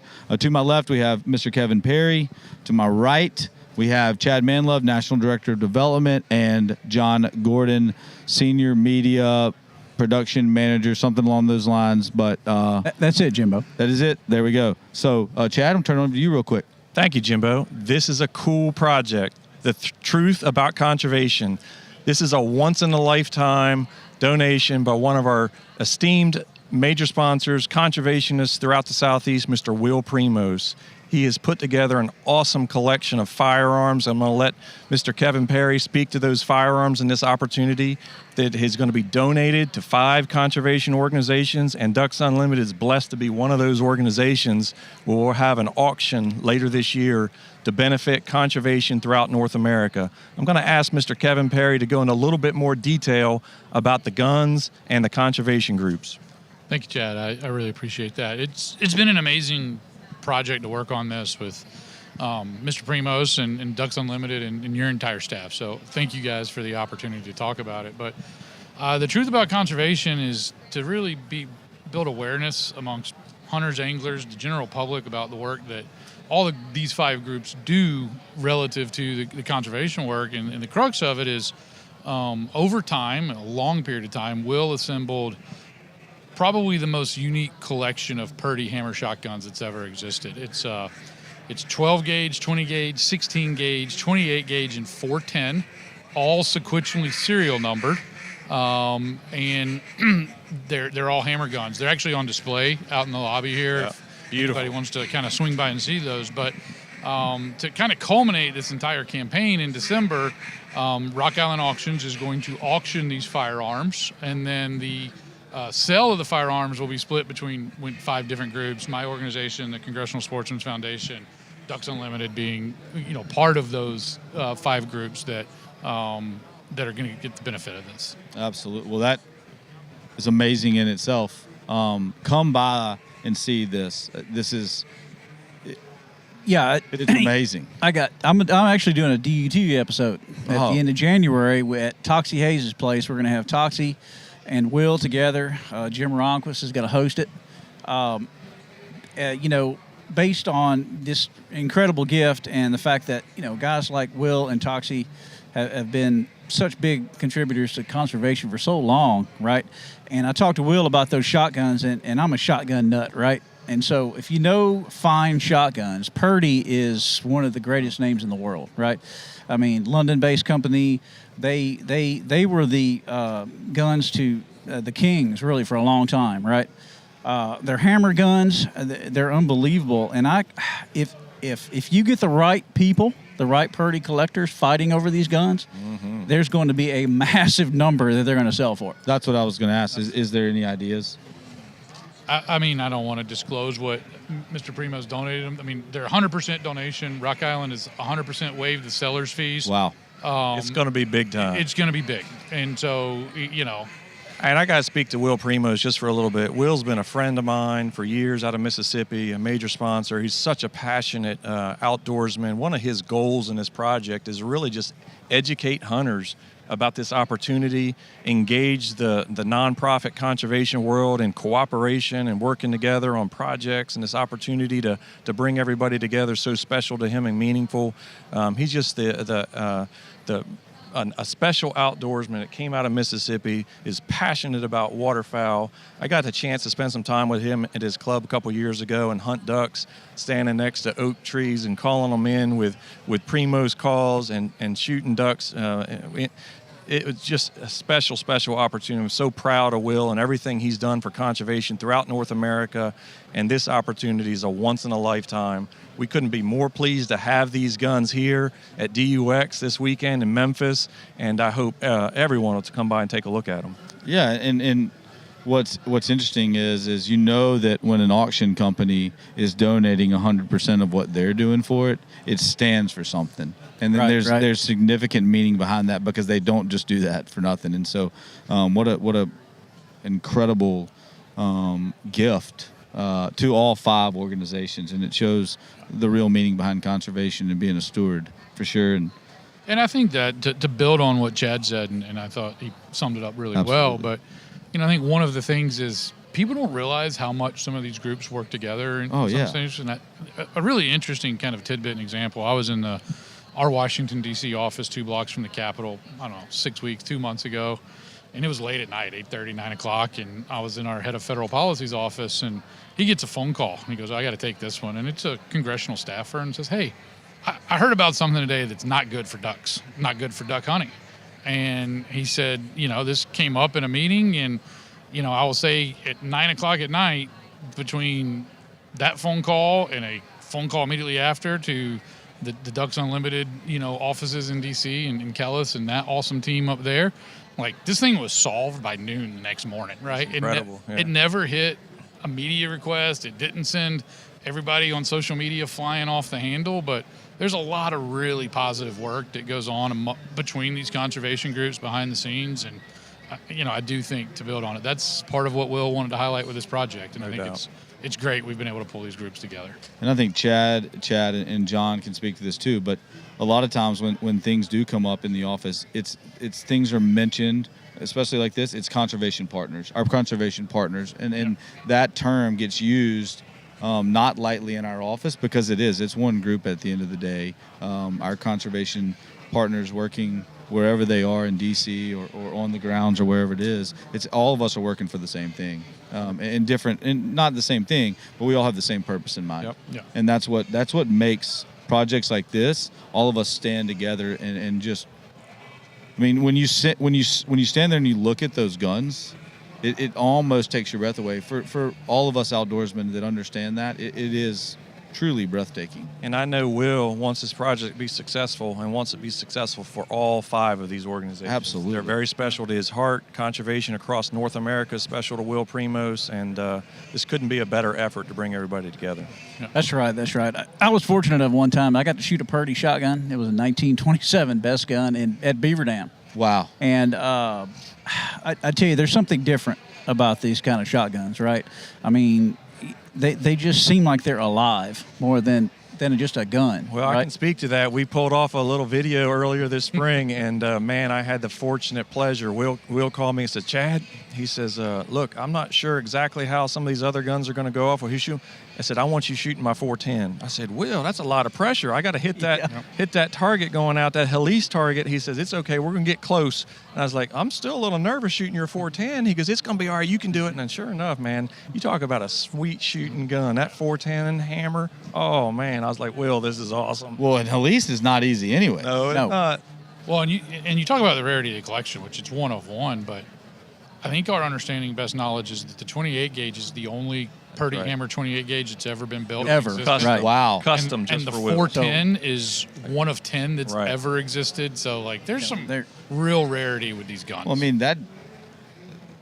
that's like, people still speak of Bo Whoop, right? That custom gun built for Nash Buckingham, built for an icon in the waterfowling world. Yeah. This is... These are right there with in them. 50 years, this will be talked about in the same way that we're talking about it here. It'll be spoken about on the sale of these and what happened. These will be talked about that same way. But that 28 gauge built especially for him, it'll go down in the history books. No doubt. Yeah, that's right. Like it's to have a one of anything. Absolutely, is special, right? So, like you said, boy, I'm anxious to see how the auction turns out because there are going to be some individuals out there, right, who are salivating over this, and they're going to fight each other for these guns because they'll be the crown jewels of their collection. And then ultimately, conservation will benefit. That's right. 5 organizations will benefit, take these funds, put them to work for good use for North America's wildlife. Will wouldn't be more pleased with a great auction. And that'll all be written in the history books together. Yeah. So can they see them online? Do y'all know, are they available to see online? We actually created a custom website with all the groups, thetruthaboutconservation.com. Yes. And you can go there. You can read the assessed and appraised materials from what the guns are, where you can learn how the conservation groups are going to benefit, and you can actually even register for the auction right there on the website, and it'll loop you into Rocky Island's back-end portal. So, you can go learn a lot on truthaboutconservation.com. And a huge shout out to them and the auction team and just for donating this to us. But come by DUX this weekend. Come see it. If you can't make it this weekend, please go and check it out online because history will be made in December, and these guns and this what Will Primos and this truth about conservation, it will be written about for many years, and it's something that we'll all, I mean, it's just an honor to sit here and talk to you all about it, and I think it's all given us just a little bit more. So thank you for coming by and doing this with us, and absolutely, John. Thanks, Jimbo. Chad, absolutely. Thank y'all. So thanks for watching. Stay tuned. We are going to be back here in just a little bit with more. But please come down and see this collection this weekend. It'll be here all weekend at DUX in the lobby. You can't miss it. As soon as you come up the hall, it'll be on your left. And we are so excited to be here in Memphis, DUX 2025.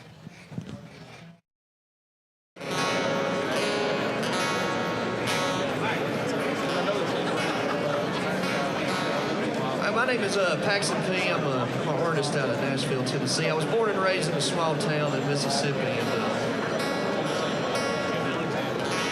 this is the first song that I put out after moving to Nashville. The song's called "Missing Mississippi." I hope you guys enjoy it.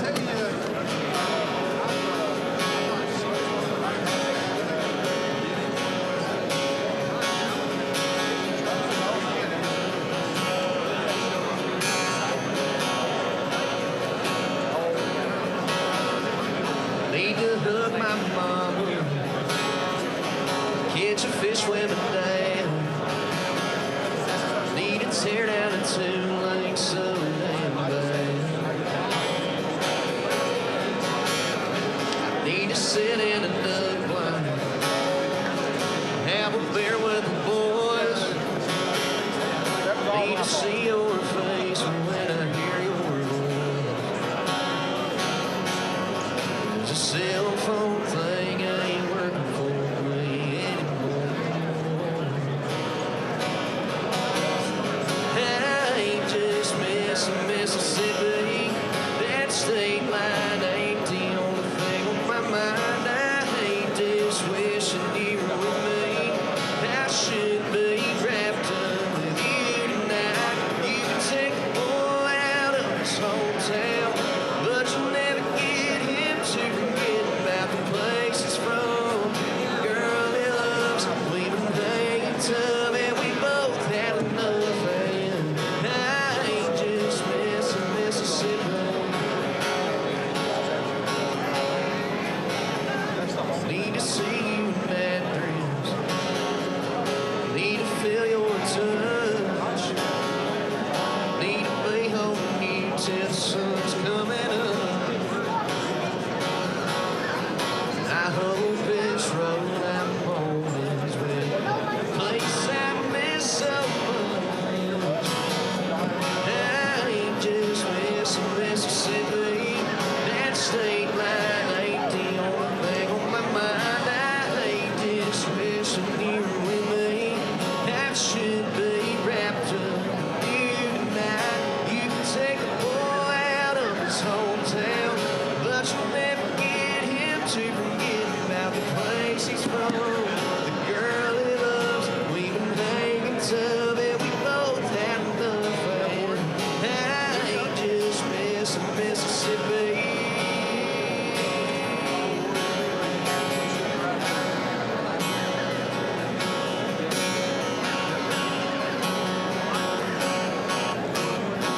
Never been homesicker than this. My heart's aching for your sunburned kiss. Just a couple more candy lines, one more welcome sign. I ain't just missing Mississippi. That state line ain't the only thing on my mind. I ain't just wishing you were with me. I'm on my way, girl, to be there tonight. You can take a boy out of his hometown, but you'll never get him to forget about the place he's from. The girl he loves, we've been hanging tough, and we both had enough. And I ain't just missing Mississippi.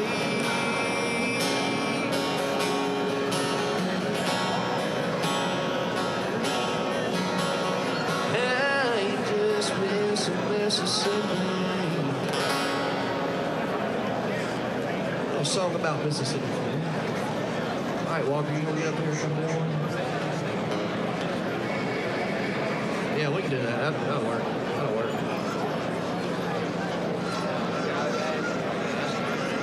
Good, how are you?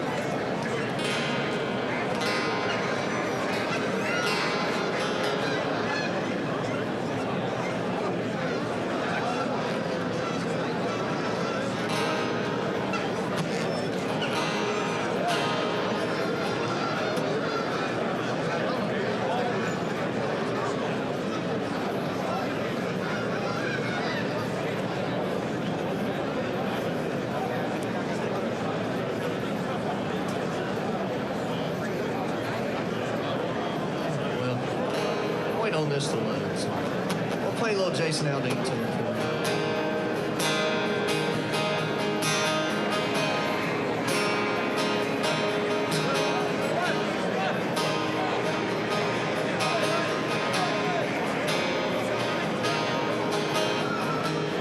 Till I'm on vacation.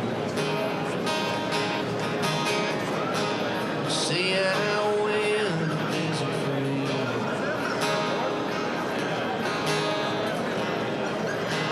She ain't heard sing from me in quite a while. They asked her where I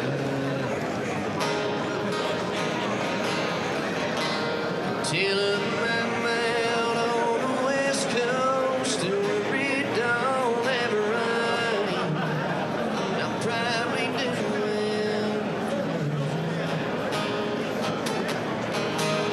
just don't tell them I've gone crazy. And I'm still strung out over you.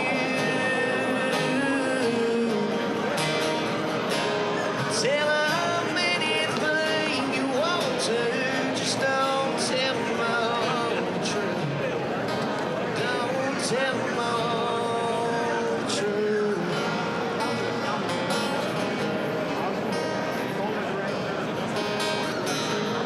Tell them all I've meant to be. Blowing every dollar I ever made. Tell them that I must be in some bad place. So lost right away. Till I'm out on the road, some old rocky road land, living like a gypsy king. Just don't tell them I've gone crazy.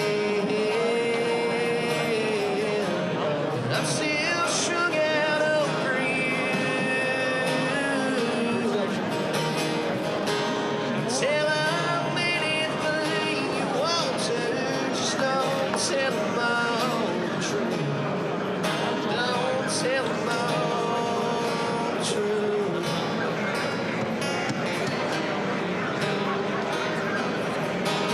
Truth is that I'm asking you to lie. We both know that it ain't right. If you ever love me, please have some mercy on me.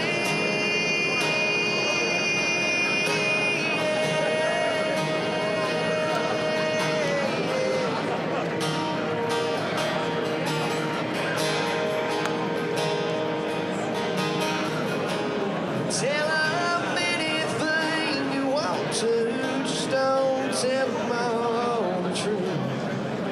Don't tell them all. One. I don't understand why you hadn't hooked me up with a setup like that. Oh, don't even start. You the one that's Now, look, I'm sitting, I don't know, actually, you guys are probably going to be able to watch this too today.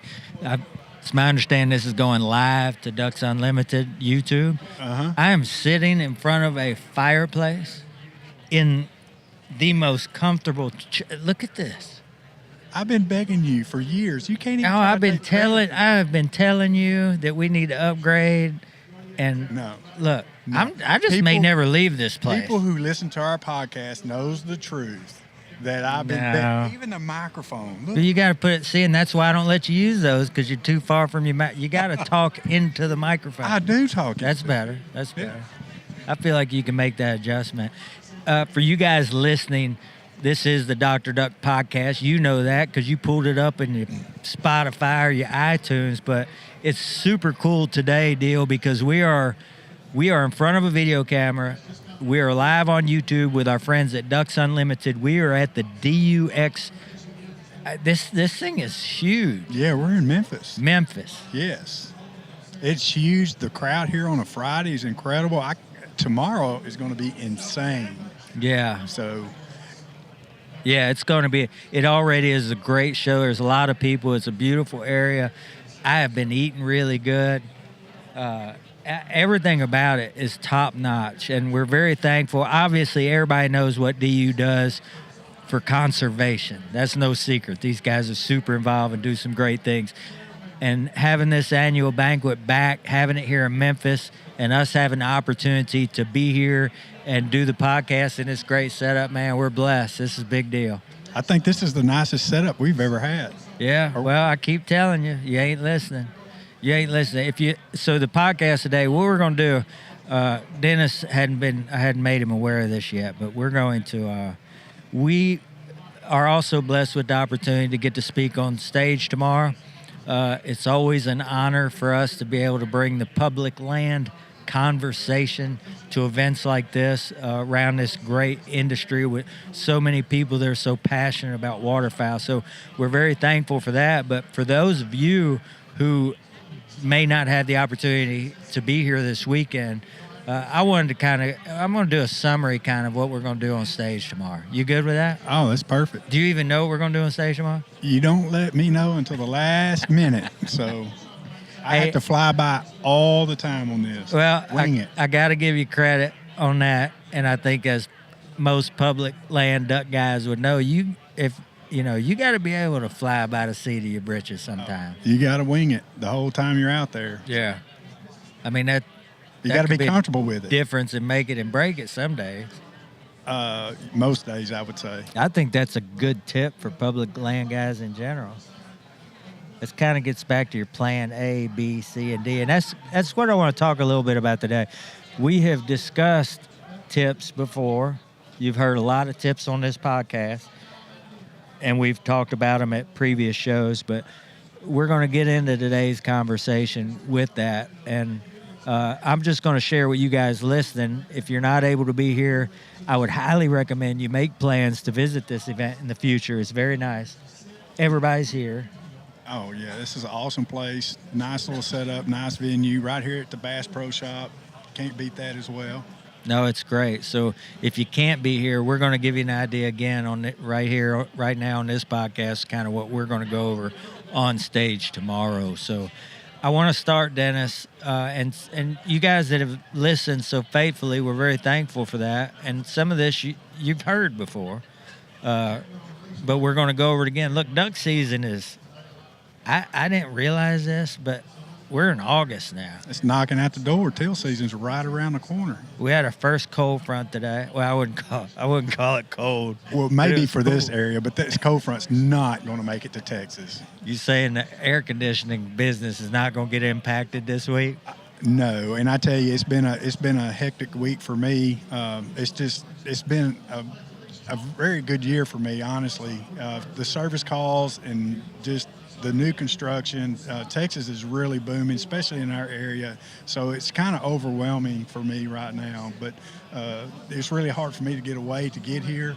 And even on the way up, I was a day late. I was actually supposed to be here yesterday, but I didn't show up this morning just because of that. But it's that time of year where you got to balance it out. Fly by the seat of your britches. Yes, and it's been difficult. It's the public land man coming out in you. Yeah, so I'm blessed, and if you listen to the podcast in the past, is having a wife at home that helps manage the company and holding the pieces together for me. So I've been very fortunate on that, and having guys that's been with me for 25, 26, 27 years. So having those guys around really helps as well. But sometimes it's still you fumble the football every once in a while, and you gotta make adjustments. So it's been one of those weeks, that's for sure.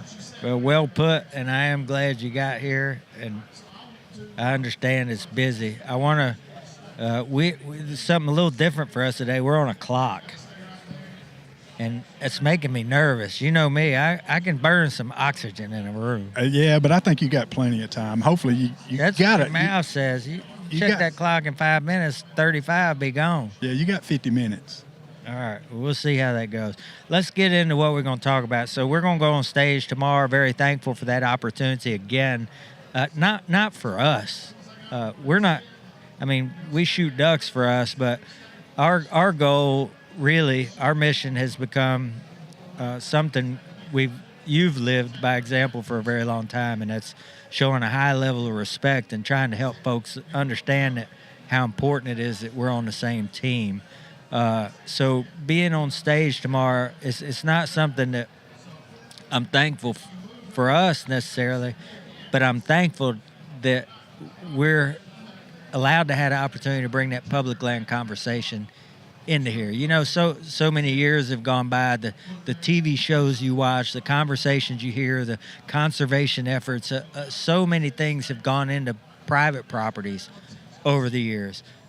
The public land conversation is growing, and we need it to grow. And we need it to grow in a positive direction, and I think it's starting to turn that way. We got a lot of guys now that didn't used to talk about it in the past, but now is talking about it now, which is very important. That there are some things that need to be fixed. There's some things that needs to be fixed, and I think it is being fixed in a positive way, and I think that conversation is growing in the right way, and I think we're moving the football down the field. That's a good way to put it, and we're gonna end up right there where we started this. But I want to talk about some key things as we get back to duck season. There are some things that we need. So many times we'll get to hunting, and it takes a little bit to get back in our groove, and we make some mistakes. So I just wanted to spend a little time today talking about some things that we can't forget going into duck season. And one of them is what you refer to quite often as the number one thing. If you're duck hunting, you're getting out there on public land, you're competing against a lot of other people for these pressured birds, you need to make sure that you're concealed. Concealment to me is key. You know, the difference between public and private, of course, you know, in private you can build your blinds, or you can put a pit in, you can do just, you got all summer to work on your concealment, right? Public ground, you don't get that opportunity. So concealment is key. You know, birds, that's their first line of defense is their eyesight. You know, unlike deer hunting, it's their smell, right? Right. Eyesight's for ducks, and so concealment, blending in, having a good camo pattern to match their surroundings, staying tucked and hid is going to increase your odds of success. That's well put. You said just at a recent show we were at, this is my favorite from all time. We need a shirt like this, but if you act like the ducks were coming in with shotguns too.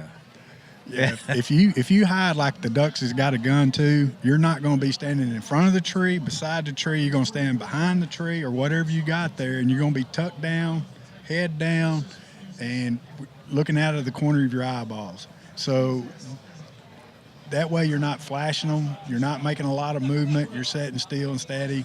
That has a lot to do with it. If you got guys that's moving around the tree, making a bunch of movement, anything for those mallards just to, and you know I'm talking about the mallards too, but anything for those birds to lose confidence in, they see that one little thing that you got everything right, but they see that one little thing wrong, and they say, hey, hold up, wait a minute, I'm going to take another circle and let's look. Then I'm going to continue to make circles, and they lose more and more confidence, because when they start really looking, then they find other things, right? That's right. And then they leave, and then you're wondering, well, what happened?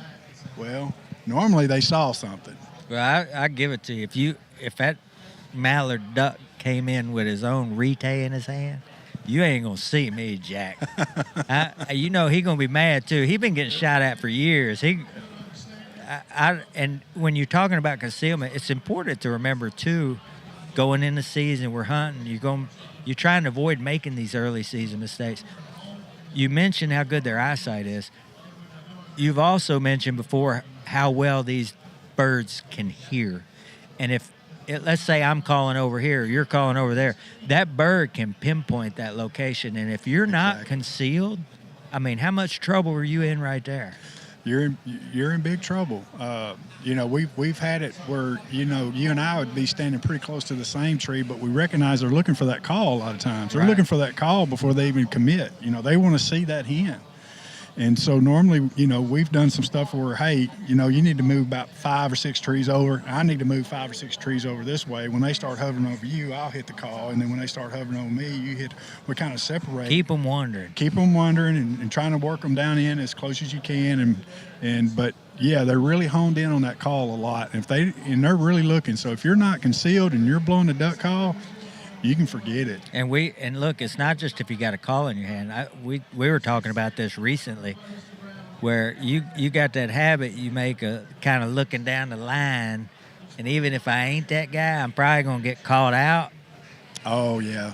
When you lose about 2 to 3 volleys and you're looking around and you can't really see, so I'm really good about going out there. But guys have learned it because they listen to the podcast. So when I start walking out, I notice some guys start tucking in behind the tree. But I'm really going out there saying, what's sticking out? What are they seeing that I'm not seeing?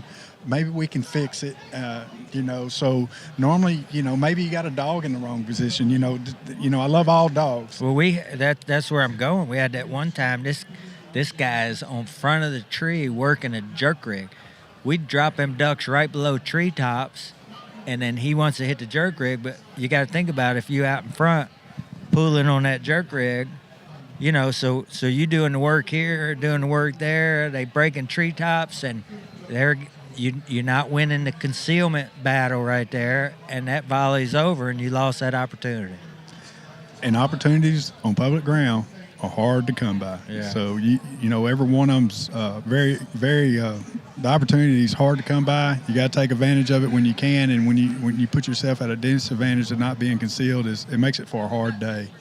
And normally for me, I really focus on that the most because we do hunt in a group of guys, right? And I don't want to be that guy that's running everybody else's hunt. You want to be the guy that's doing everything he can to make sure his buddies there are having success. That's a great point. And if everybody does that, that's probably going to make for a pretty decent day. At least if you get the opportunities. Yes. And two, when you're scouting too, that's another thing you want to be looking for too is concealment. You want to look at things as far as like the wind direction and where you're going to set up and knowing where everybody's going to get. And it's a lot easier to do that in daylight than it is at 3 a.m. Well, that carries us right into number 2. Oh, which is your favorite part of the ball game, which is scouting. Yes. And what you're talking about is a lot of times, and I'm the guiltiest about this. I fall into that category of what you're doing. I'm looking for ducks. I'm finding ducks. I feel like my job may be done, but you take it several steps further. Well, I spend more time out there. I try to find a spot that I'm not going to disrupt anything and far enough away. And a good, sometimes a good pair of binoculars is maybe sometimes the best way, so you're not so close to them. But spending more time, if I find a group, I'm like, hey, this is a huntable group. I'm going to spend my time right here. I'm not going to try to go find anything else. That's what you do. Your B plan, maybe another guy's C plan. I'm working on A plan, right? My plan. And then hopefully the guys that's in your group are doing the same thing. So doing your homework in one area, spending some time there, not just walking in and walking out, spend some time there, watching how they fly in. Number one is, are they dropping straight in? Are they circling the sky several times? And that's going to tell you a lot. If they're dropping straight in with live decoys down there, they're pretty confident. It's going to tell you set up how you're going to call the next day. If they're flying around like buzzards and you got live decoys down there, concealment, what we just talked about, is going to be very crucial because they're looking with even live ducks on the water to see what's wrong. So you got to pay attention on that. And then, too, the setup, how many guys you got, which way. The wind might be blowing out of the south while you're scouting. Well, the next day it could be coming out of the north. You need to know that. You need to be looking to the side over there that you're going to be hunting. Make sure there's plenty of cover where everybody's going to get. Just kind of have a picture in your mind because when you show up at 3 a.m. and you scouted the spot, well, everybody's asking you questions, right? So yeah, where was them ducks? Yeah, where was them ducks? Where we're setting up at? Where you want us to be? And just have everything more organized for your guys that you're hunting with, and having all those answers filled is a lot easier. Makes the setup go a lot easier as well. But having a lot of that stuff answered, and you're like, hey, these ducks are real nervous coming in with live ducks on the water, so we need to be concealed. It's also going to affect how you call. You might not want to be so aggressive. You might want to start out real light at first just to see how it works, and then maybe adjust as you're on the hunt. There's a lot of variables to it. And then if there's just a lot of confidence, you're like, hey, guys, don't even touch your call. Maybe a little quack here or there. Maybe I look at Billy and just say, hey, look, you finish them. Just give them a little boost of confidence. If they make a circle, just let them know, hey, we're ducks down here. There's a lot. You don't want 10 guys blowing when you got a good confident hole.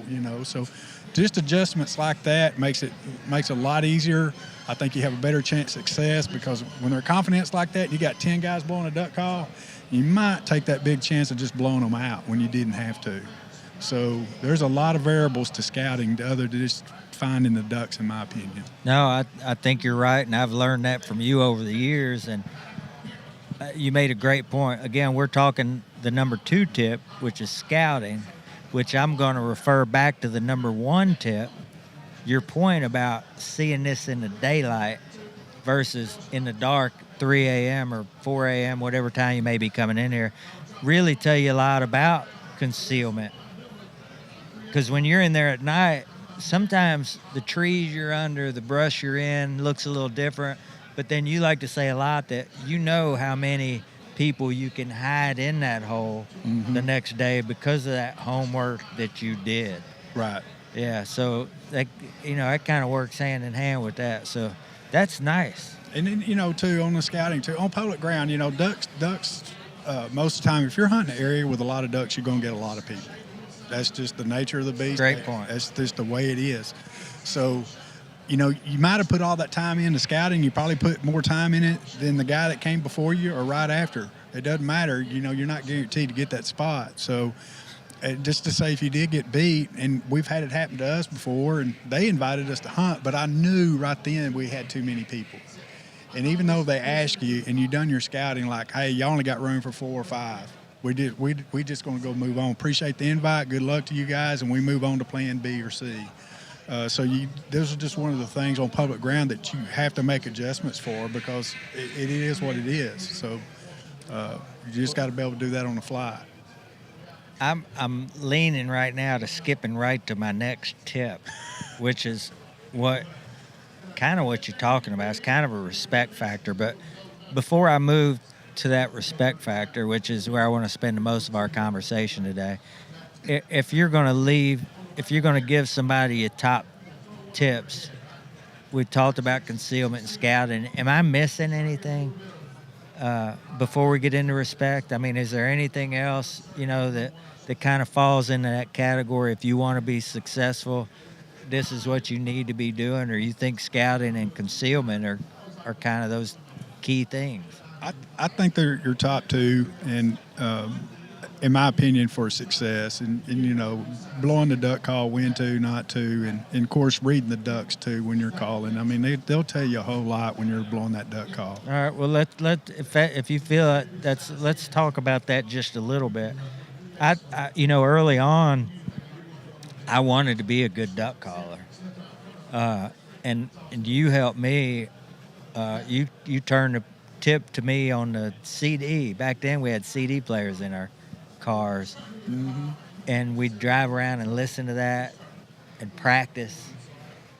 But it didn't take me long with us hunting to realize that it's not as important to that duck that I'm a good duck caller. Or maybe the definition of being a good caller isn't exactly how you blow it, but when you blow it maybe makes more sense. Yeah. And you're saying reading the ducks can help you understand that even better. How do you read a duck? Well, to me, reading a duck is probably more important, really, than blowing the duck call. And that goes back to the scouting part. Are they flying around? I notice how they fly around. I'm watching, how, if the wings are beating real fast, or if they're just gliding around, versus them just diving in. But when we're hitting that duck call, it's really important to me, because it's just like us. When we get real excited, things start moving faster, right? Same thing in a duck. I mean, if they hear the wrong note, or if you're over calling, they kind of pick up, and they're going to move up and up and up. And you'll notice their wing speed is just getting a little bit more aggressive, right? a calm duck and he likes what he's here, he's going to float right on in. He's going to just pat his wings and he's going to come in. He's going to try to land as soft as he can, just like an airplane would land on a runway. But when you hit that wrong note, you know you hit it, because that wing is going to speed up and he's going to pick up 3 or 4 feet, 10 feet or whatever. So you really have to pay attention to that. And so in our group is, we kind of all call together, but, when it gets close to, look, we feel like they're fixing to drop in, you get that look of how they're floating in over the hole and just looking for a spot to drop right in on. We'll get down to you or maybe somebody else if you're not in the mood. We just like to hear one guy just kind of float them in for us and let them work on their way in. But things like that you can pay attention to. And, and look, you're going to make mistakes. And sometimes you are going to hit the call wrong. Maybe it's a little bit too loud and maybe it wasn't loud enough. You got to learn on the fly. And being scared to make mistakes, you're not going to learn from. So you're going to make more mistakes than you are anything else. You just got to be able to, look, we got to recover our next opportunity or recover the next day. And just kind of think about, hey, this what went wrong today. How can we make adjustments on that tomorrow? And those are all great points. I want to take it a step further. Everybody listening to this knows, and I'm sorry, there's some beeping, and you'll probably hear some other things. Again, we're live in the middle of this great DU event. So, and live it is. This is a good time. But everybody listening to this knows what it looks like when these ducks bank over here, right? Oh, yeah. You better than anybody. They're finna do it. Yeah. And when they're not. Hold on. We're going to a specific hunt. You gotten so good at reading these birds that if they bank here versus 11 o'clock that they may not do it. 11 o'clock they're going to do it every time. And because you've been paying attention to these birds, you've seen them do it that morning.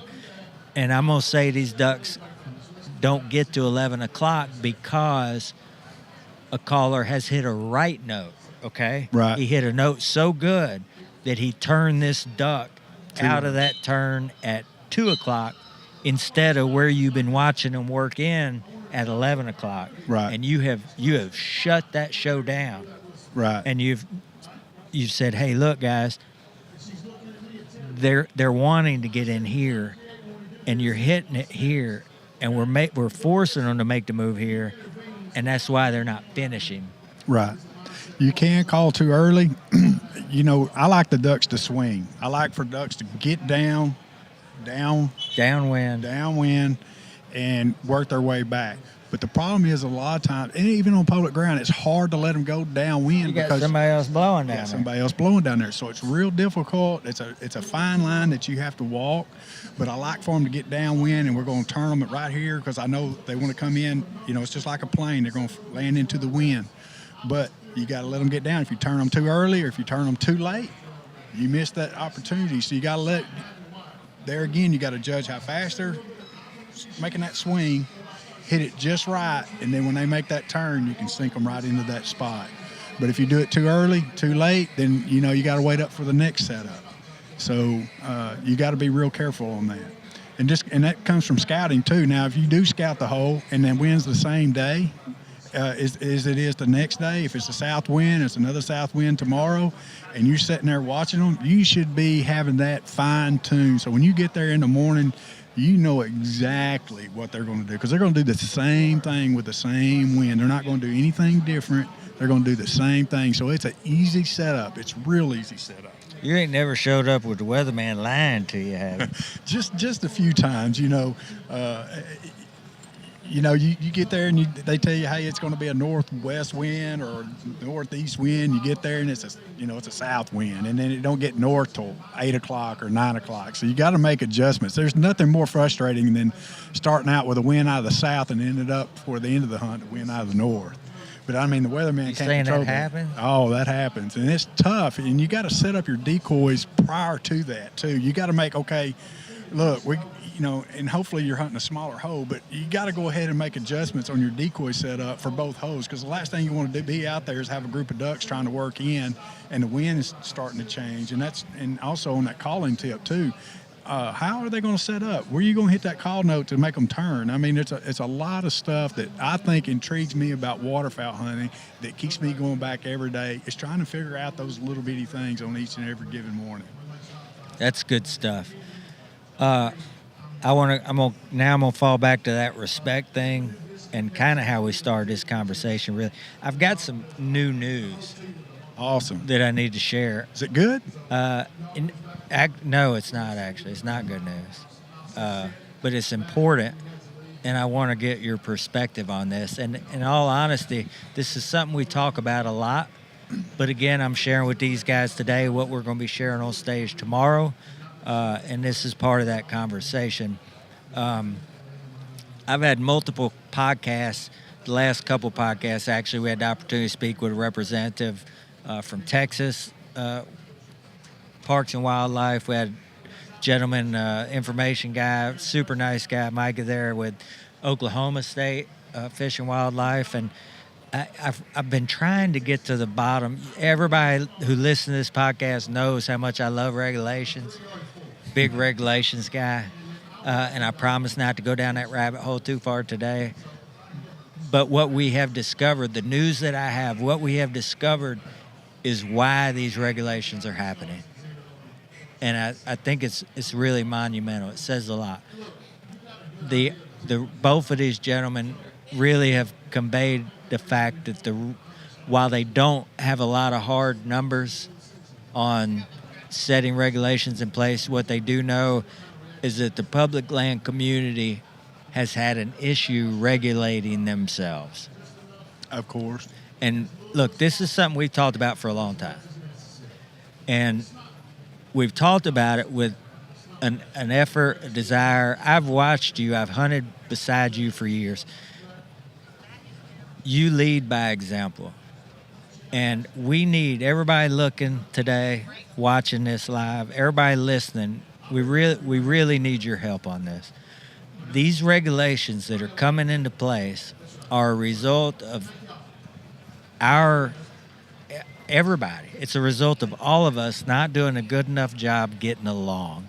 And these public agencies, these government agencies, are tired of fighting that fight. And I have not been able to wrap my head around where this stops. I'm really concerned about what public land hunting looks like in 15 to 20 years. And you mentioned respect. And something that really I was able to key on was with one of our friends. I was talking to a guy that has a lot to do with Richland Chambers, and he's like, he agreed with me. We come to the conclusion that if we could regulate ourselves, if we could get along, if we could understand that we're on the same team, and we could stop fighting and bickering amongst each other, that none of these regulations that are coming into place, turning places into draw situations, turning even states into draw situations. Everybody's aware of what's happening with out-of-staters in Arkansas the last few years, what's trying to happen in Oklahoma. Kansas. It's not going to stop. It is not going to stop. And I promise I'll shut up in a minute. I am watching that clock, by the way, and it is ticking away in a hurry. Yeah. They all talk about wanting to provide a quality experience. And I just want everybody listening, and I wanted to find this to you too, as a friend, and I want your input. All the years of us hunting together, what is a duck hunt? A duck hunt for me was more you than me, but finding birds on public ground, securing that location, and then having an opportunity.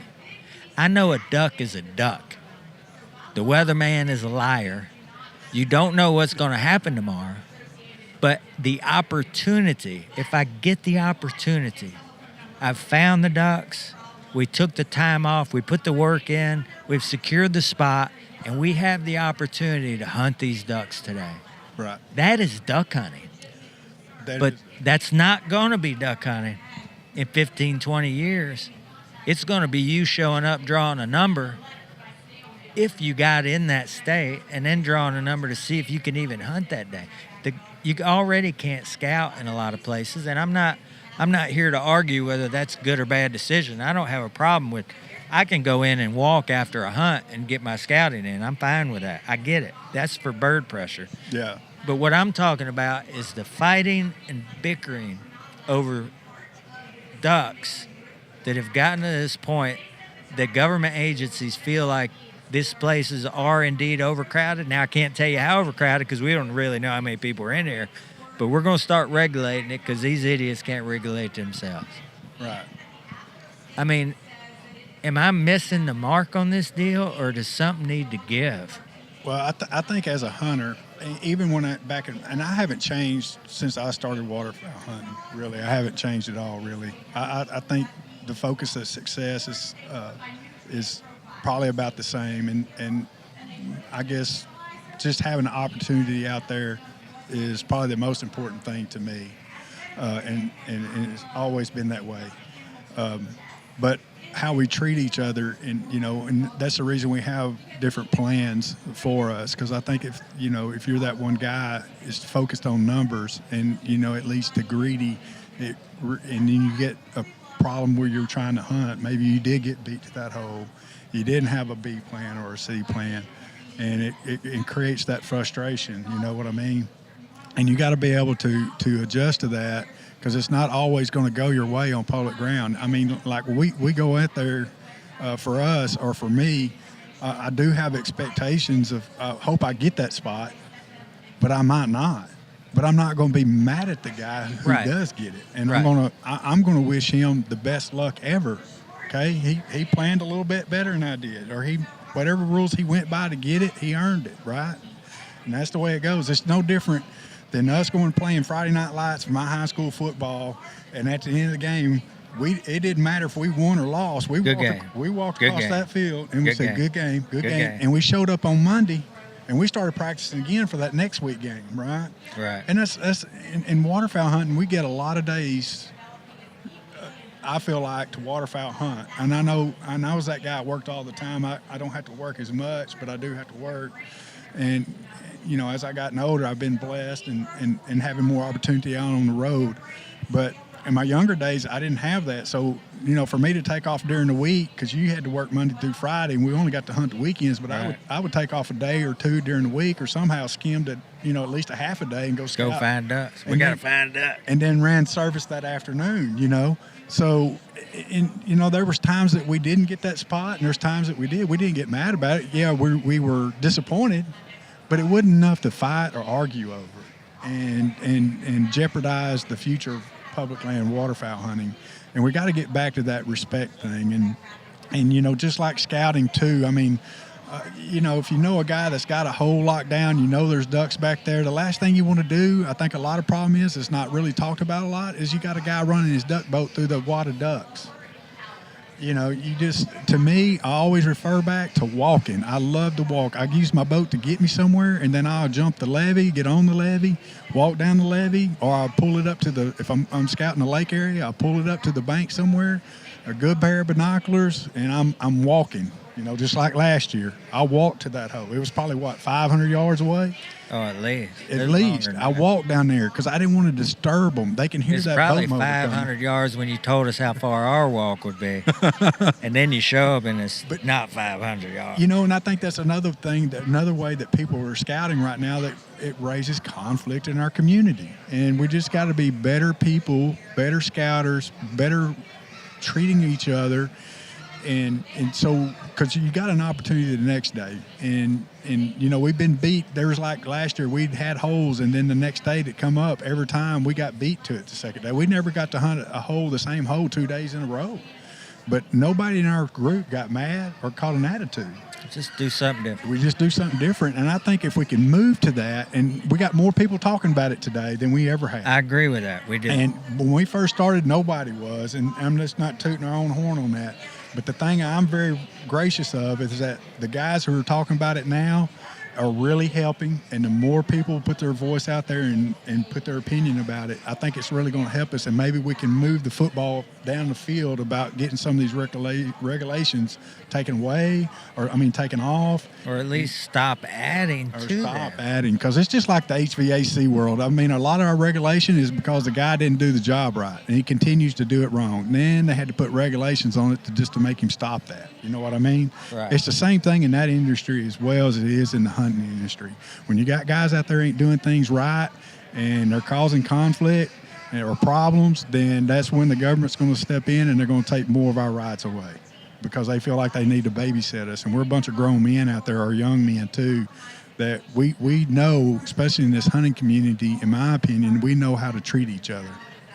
And we always show respect, not only to people our own age, but our elders. We don't disrespect them. We always shake their hand, ask them how they're doing. We ask them if we can help them. Then all that needs to transfer into the duck world as well. Okay, you nailed that. And this young man,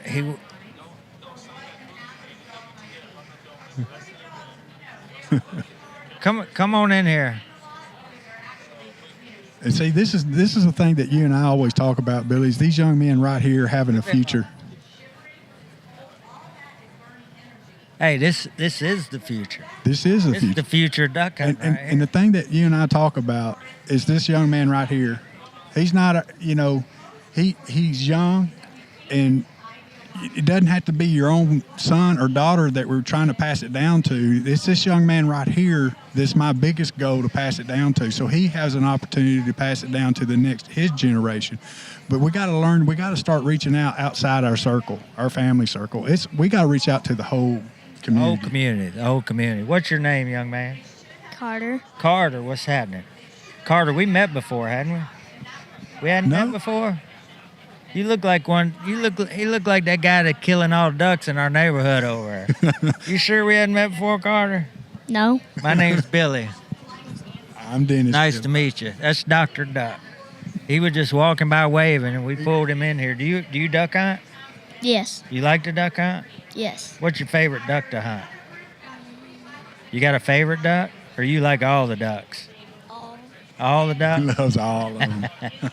Carter, where are you from? Mississippi. Mississippi. Awesome. And you hanging out today at the DU Expo? Yes. Are you having a good time? Yes. A lot of stuff in here, isn't there? You know that guy over there? Who is that? Will. Will, what's up, Will? I will. Carter, we just want you to tell everybody hi and tell them you like duck hunting. Hi. But this is what's important to me and Billy is to have young men like this come to the show and get to experience it, and everybody gets to experience it. Even if you come in here tonight, this afternoon, or tomorrow, and you walk around, you see all these young men and women walking around, and the opportunity for them to have that in the future is that we got to start correcting ourselves so they can have that availability as we do today. Well, we've had a great weekend, just like we just did with Carter, shaking hands, talking ducks. And everybody that comes by our booth over there, everybody we run into the hallways, we love shaking hands and talking ducks. Everybody's getting along. It's a great time. It doesn't need to stop when duck season starts. No. And that's why I'm saying I need everybody looking and listening today to understand that the best impact, the most impact that we can have right now is for us to get along. Right. And if you need a guide to that, there is a book. It's a pretty good book. It's real good. It's been around a long time. It's been around a long time, and I'll refer you to that book. I'm not that guy. I got a guy. I'm good at getting guys, and I got a guy I can send you to if you don't talk about it more. But Mark 12:31 talks about, you ever heard that, Carter, that we should love our neighbor? No. You hadn't heard that? It's a pretty big deal.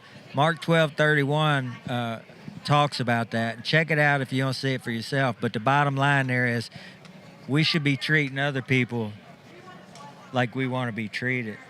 And this shaking hands, enjoying each other's time, enjoying our journey, talking ducks doesn't have to stop right here.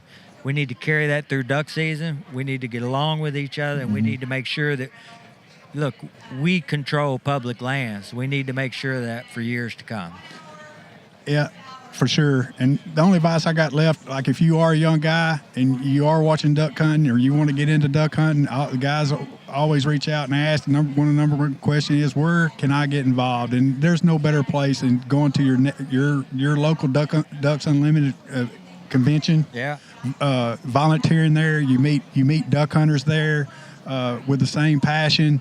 A lot of those guys there, if you introduce yourself, you could create some friendships there, relationships there, and get involved, and they'll teach you things and take you out. So if you really want to get into it, just start out there with that community, and I think you'll be well taken care of. It's like a free tip today. That's a free tip. But anytime you want to meet guys that's passionate about the outdoors, there's no better place to meet them than your local DU convention. You go there, you can volunteer. All those young men and women that volunteer for that puts their time and effort in to make these things look just like this, and it's a great event to be a part of or be at if you don't want to volunteer, just to go at. And of course, we donate some money too, so it all helps. It all helps create that community that we need to grow very, very in a bad way. Yep, we're very thankful for DU inviting us to come up here and do this today.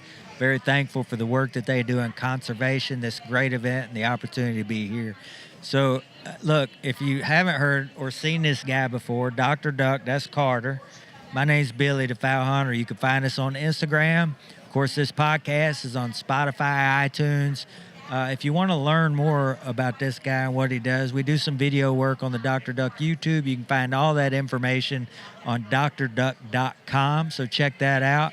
And look, if you've been waiting, just FYI, I heard the Journey Bag is back. Oh, yes. So it's going to start shipping in September. There's a limited number of those, and they are on their way to selling out. So first time you heard that, you'll want to check on that pretty quick. Again, that's drduck.com. DU, great job. Thank you, Carter. You're a rock star, dude. Wave to that camera right there. Thank you for joining us, Carter. Good job, buddy. Thank y'all very much.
Hi, everybody. Welcome to the DUX Unlimited podcast. I'm your host, Katie Burke, and we are live from the DU Expo at the Duck Den. And I have the McNair family with me, Colin, Ian, and Mark. Welcome to the podcast. And Thank you, Katie. Thanks, Katie. Welcome to DUX. This is very exciting to be here. Oh, yeah. In the Duck Den. I would say this is my first live one, but I actually have done one live one. But this is much bigger deal than the last one I did. So When I think back to during COVID, when I think I was in my house and we were doing this over the phone, and we've done it in the studio now, and here in the pop-up studio at DUX, we're moving in the right direction. that first one, I think that was like my 5th podcast ever. It's really early days, so yeah, we've definitely upgraded, and this is kind of fun. I think back to the expo. Y'all wouldn't know this, but when I was a kid, we used to have this expo at the Agri Center across town. It was all outdoors, and my dad we'd arrive, and he would just like let us loose, and like we'd be gone all day, and we'd just run around the expo. And since then, we had it at the Texas Motor Speedway, but now we're here, and this is definitely an upgrade. There's air conditioning. It is like everything's pretty close by. It's been a good crowd today. I'm excited for the expo. What do you do? So Ian, you do a million of these like shows. I wouldn't get not necessarily a million. Well, but yeah, yes. but you do lots of shows. We get around a decent amount, and this is a really great venue for a Friday. We were kind of remarking that it's already quite busy, compared to some other shows. So I think Saturday, tomorrow, it's going to be should be pretty well attended. Yeah, it's exciting especially for our first year of coming out on this, so it's pretty fun. So let me introduce you exactly, because I just skipped right in. So Colin has been on the show, I don't know, 6 times. Is this your 5th or you got to be my most attended guest. So Colin is a decoy specialist with Copley Art Auctions. Ian is a co-owner of High and Dry, and then Mark here is our resident master carver. Decoy carver.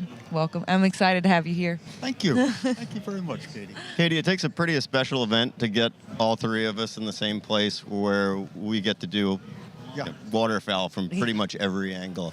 So I've got to tip my hat to DU for putting on an event like this that we can all justify being here. Thank you all for being here.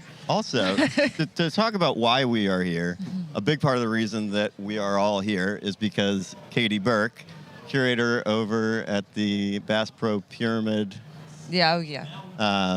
Waterfowling Heritage Center. Waterfowling Heritage Center has just opened up a major Canada Goose exhibition. Yeah, we will talk about that. I have specific questions for Mark about that too. But yeah, so it is open. It opened today. I actually had to open it 30 minutes early. I had people waiting to get in, which is really exciting for us. And we are honored to have Tim's collection. Tim Peterson is whose collection is there, and it takes up the entire museum. It's the first time in 10 years that we have completely changed out the museum. So it's completely revamped for this collection. So it's really exciting, and it's really an honor to be a part of it. So it is amazing. It's an absolute must-see exhibition. It's Canada Goose etched in time, carved in wood. Correct. And it is a blockbuster in the world of decoys, and anybody that likes waterfowl has got to come to Memphis to check it out. So congratulations, Katie Burke. You. It's an absolute masterwork. Thank you. And I don't know if they said this on here earlier today, but there are shuttles that are taking people to the pyramid. So you can actually just get on a shuttle and head over, and they'll bring you right back. So easy to get to. All right, so y'all grew up on the Virginia Eastern Shore, which is one question I had for you, Mark, is why did you, let's talk about, you went to Carver, but why did you and Martha decide to settle on the Eastern Shore in Virginia? Like, what was the motivation to go there for y'all? Well, it seemed like a very natural move for us. It reminded me, and I think Martha as well, very much of where we grew up in New England and visited Cape Cod and Long Island, the east end of Long Island. Very agricultural, very rural, unspoiled. and it just seemed very inviting, and it seemed like a path of least resistance. Yeah. We just sort of opened itself up to us. So how long had you been carving before you moved over? Let's see, I have to think about it for a second. I guess it was about 10, 11 years. Okay. At that point, I was really just getting established. I felt like I was on kind of solid ground, that I would actually be able to make a living at this. I remember when we bought the farm where we live now. I drove down there with the banker, and he was a really regular guy. He's in flannels. He's got boots on, and he looked at me and he asked me, he says, "Give it to me straight." He said, "What do you make a year?" I'm a decoy carver, and I told him, and he goes, "No kidding?"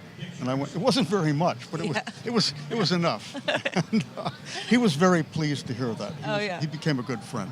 So Well, I think we're all pretty pleased that there are decoy carvers that are successful enough to keep doing it full time, and to keep that tradition going, which is so important. But okay, at that point when you moved, had y'all had kids yet, or did you have kids when you moved to Martha? Do you know? And do you have kids? when we moved to the Eastern Shore, no. No, we'd been married. No. I had to think about it because we bought a house. We bought an old farmhouse in a soybean field, and we did not have any children, but we did shortly after that. Okay. That's when we And y'all bought a are house and started middle a family. youngest. You Yeah. got So it. you're the sister's the oldest. Correct. Okay. Yep. So, with that, like going the Eastern Shore, like, did you have any plan? Did you have any idea of what it'd be like to raise kids in that environment? Was that something you were hoping to do? I think it just kind of arrived. Yeah. Why I sort of paused about how long I'd been carving, because we did live in this other house for a few years, but when we moved to the farm where we live now, Ian was about Year and a half.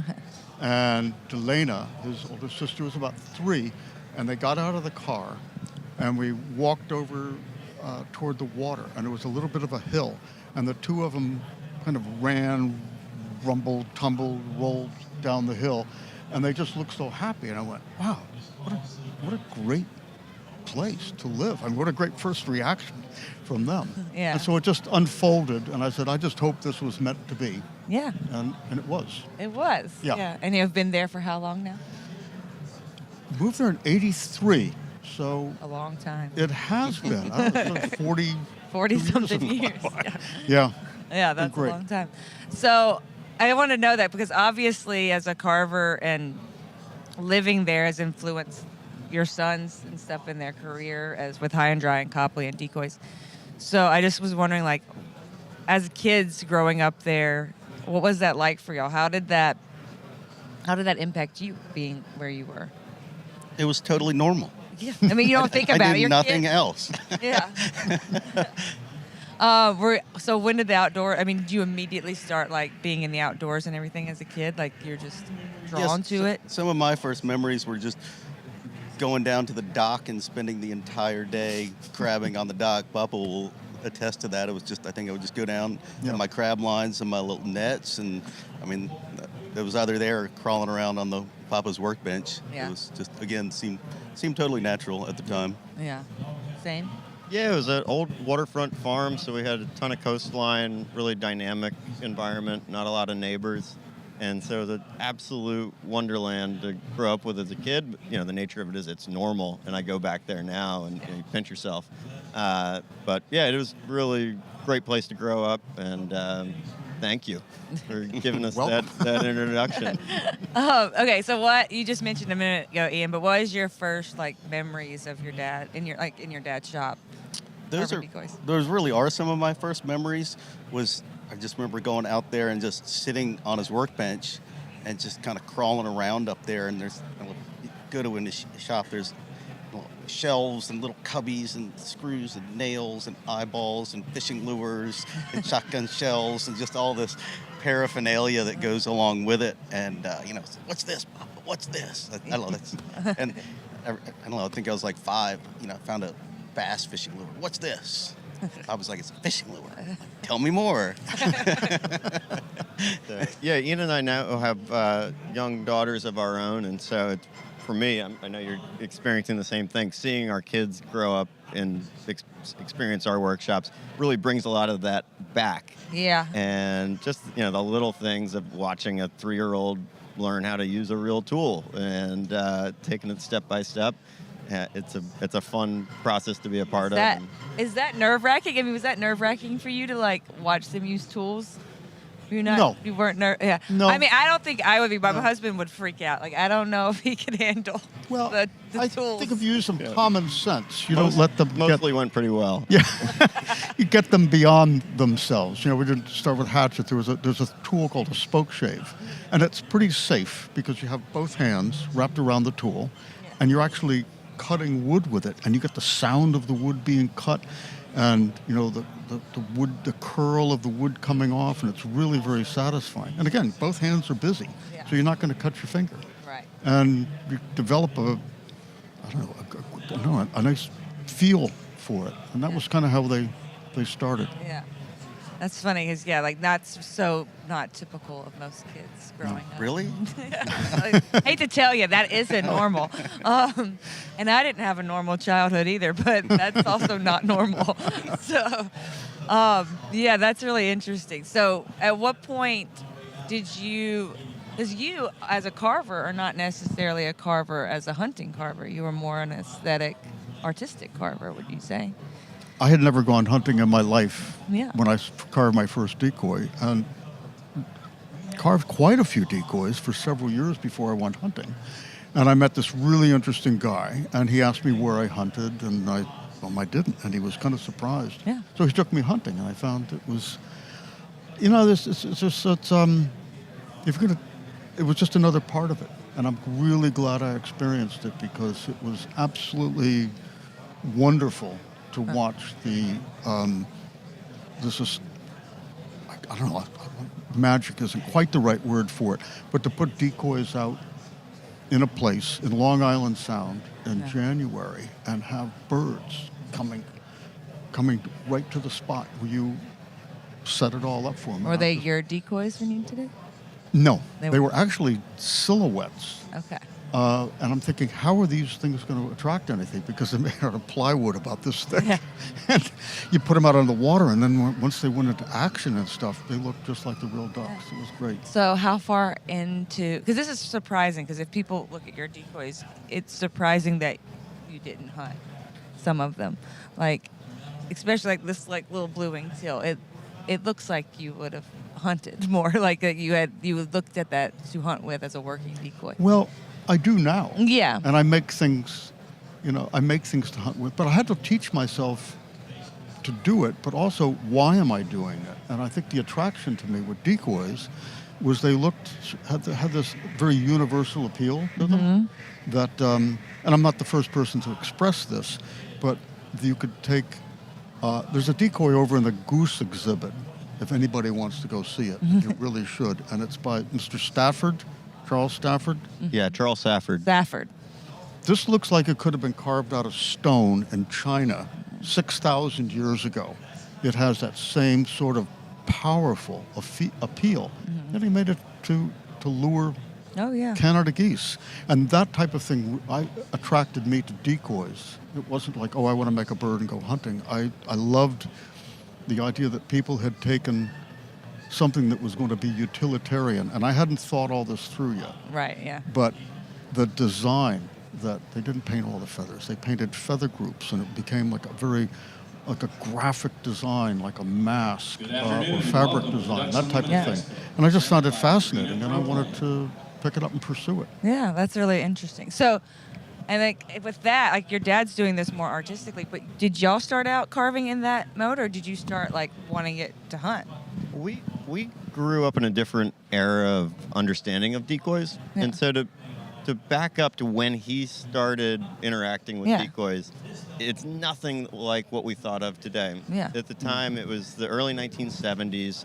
There was a book on decoys that came out in the 1930s. There were 2 more books that came out in the 60s. And there wasn't this big community of collectors. There was not sort of an industry built around it. And so it was what I call the age of innocence. It was before the William J. Mackey sales went off and birds had sold for over $10,000. Yeah. Because everybody can look at a decoy now and say, oh yeah, they've sold for over $1 million.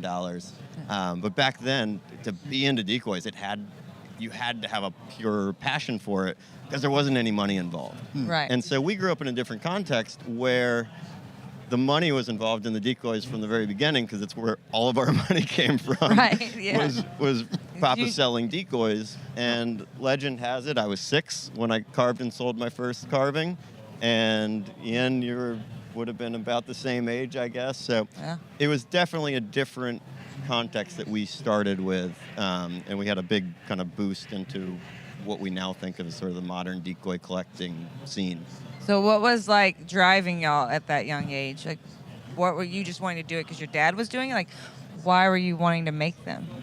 I mean, a lot of times kids want to do things just because their parents are doing. That can be the answer, but. I think a little of both. It was, I just like to hang it out in the shop. It was just a fun place to be and stuff to check out. And, once I got a little bit older and I could use more than just a spoke shave, I wanted to make fish because I was just really into fishing. And Pop had made some fish decoys, and I was like, that attracted to me.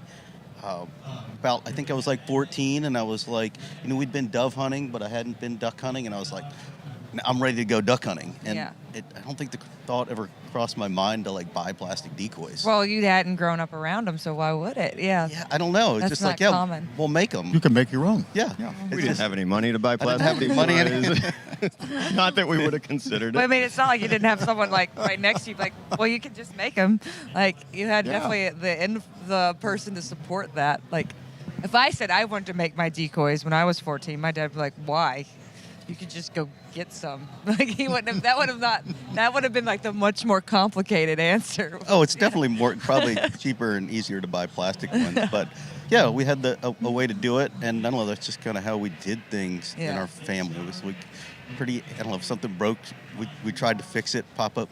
They bought an old farmhouse that had been abandoned for 15 years, and they fully restored it with my dad and some of his friends, and it was kind of took them quite a while, but that was kind of part of the whole life process. And the McNair family was kind of do it by yourself and be creative about it. So again, like I said, it felt totally natural just to make a rig of birds. Well, I was thinking about this when you were saying this too, like just with my kids, and then like I coach kids and stuff, running and stuff.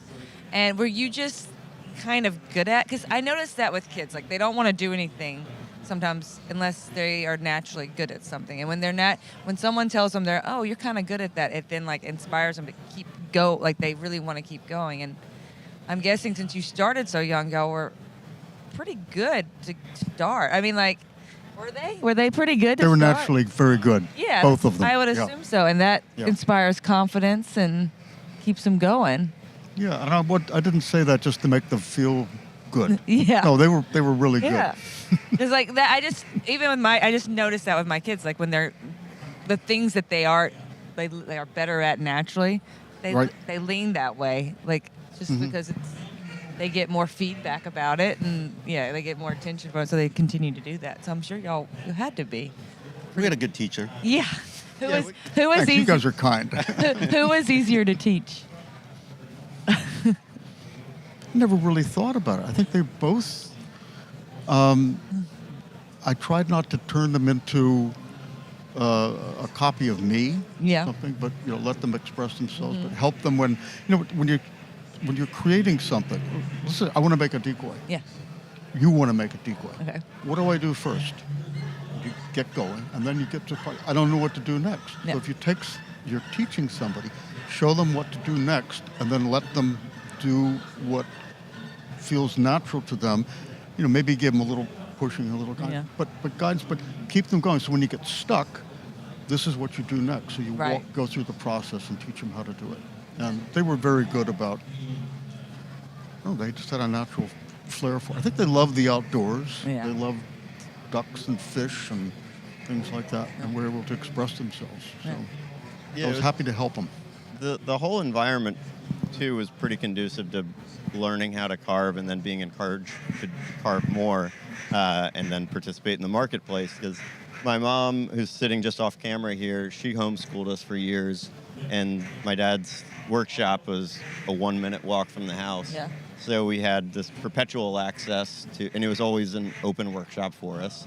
So we had perpetual access, plus we were around all the time, and we're in a rural place, so there's not a lot going on. Yeah, you're not going down the street to see people because there isn't a street. Yeah. And so we had that, and then on top of it, from the earliest age, we had people wanted to buy our carvings, and so you had this really positive reinforcement, and it was really, other than your allowance, it was your only income stream, and as a young kid, that was a really very powerful draw. And the marketplace is what's allowed us all to do what we do, and so it was a very natural fit that we kind of were in the stream, and it just kind of kept pulling us along.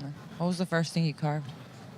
The first duck was a miniature ruddy duck that I sold to my handwriting teacher, Ernie Smith. Ian, how about you? How do you? That's very specific. That's a big deal. He got $25 for it, which was a fortune. That is a lot of money. $5. Oh. Yeah, it might as well have been 500. I mean, my kids think $1 is a fortune, and they get disappointed when it doesn't buy anything. So, yeah, I get it. The first thing I made when I was 10 was a perch, a fish, perch decoy.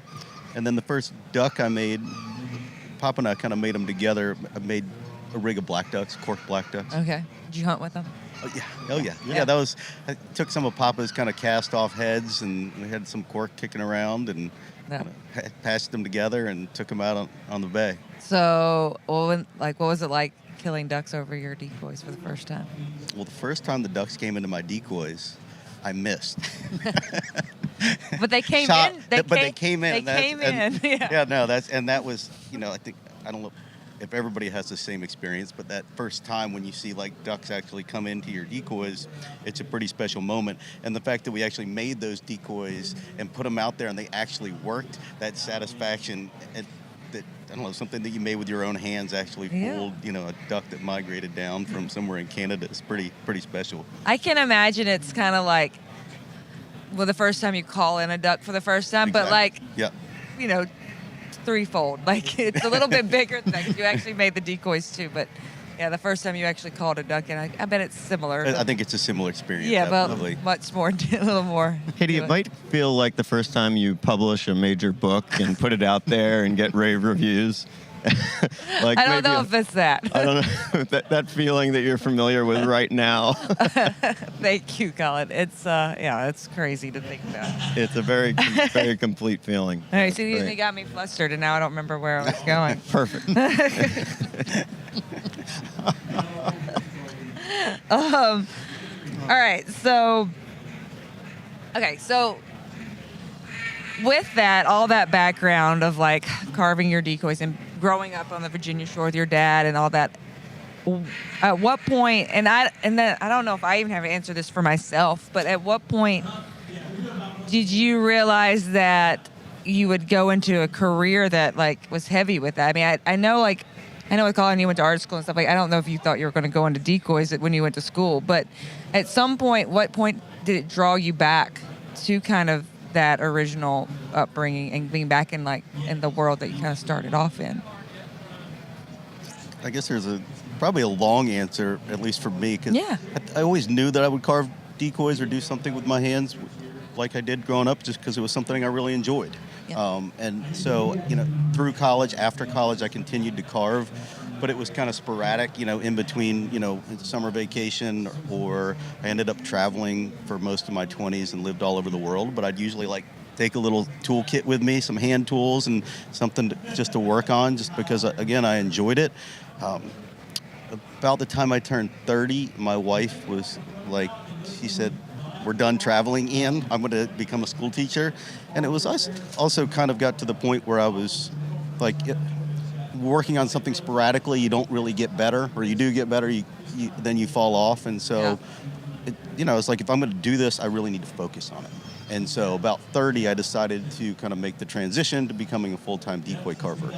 The story is a little bit longer than that now because I've transitioned into high-end drive more, but I guess that... So, well, when did that transition happen? So you were a decoy carver, so then when did the transition from high-end drive, how'd that go? Like, tell us about that transition. So we'd moved back to Virginia to be kind of closer to home, and my buddy Brian, who I grew up duck hunting and fishing with, graduated high school with him, he had gone off and done his own thing and moved back to go work in his family business growing clams and oysters on the eastern shore of Virginia, back to his roots as well. And essentially they're in the water 52 weeks a year. Yeah. And they're in waders every single day, and they couldn't find a pair of waders that would hold up.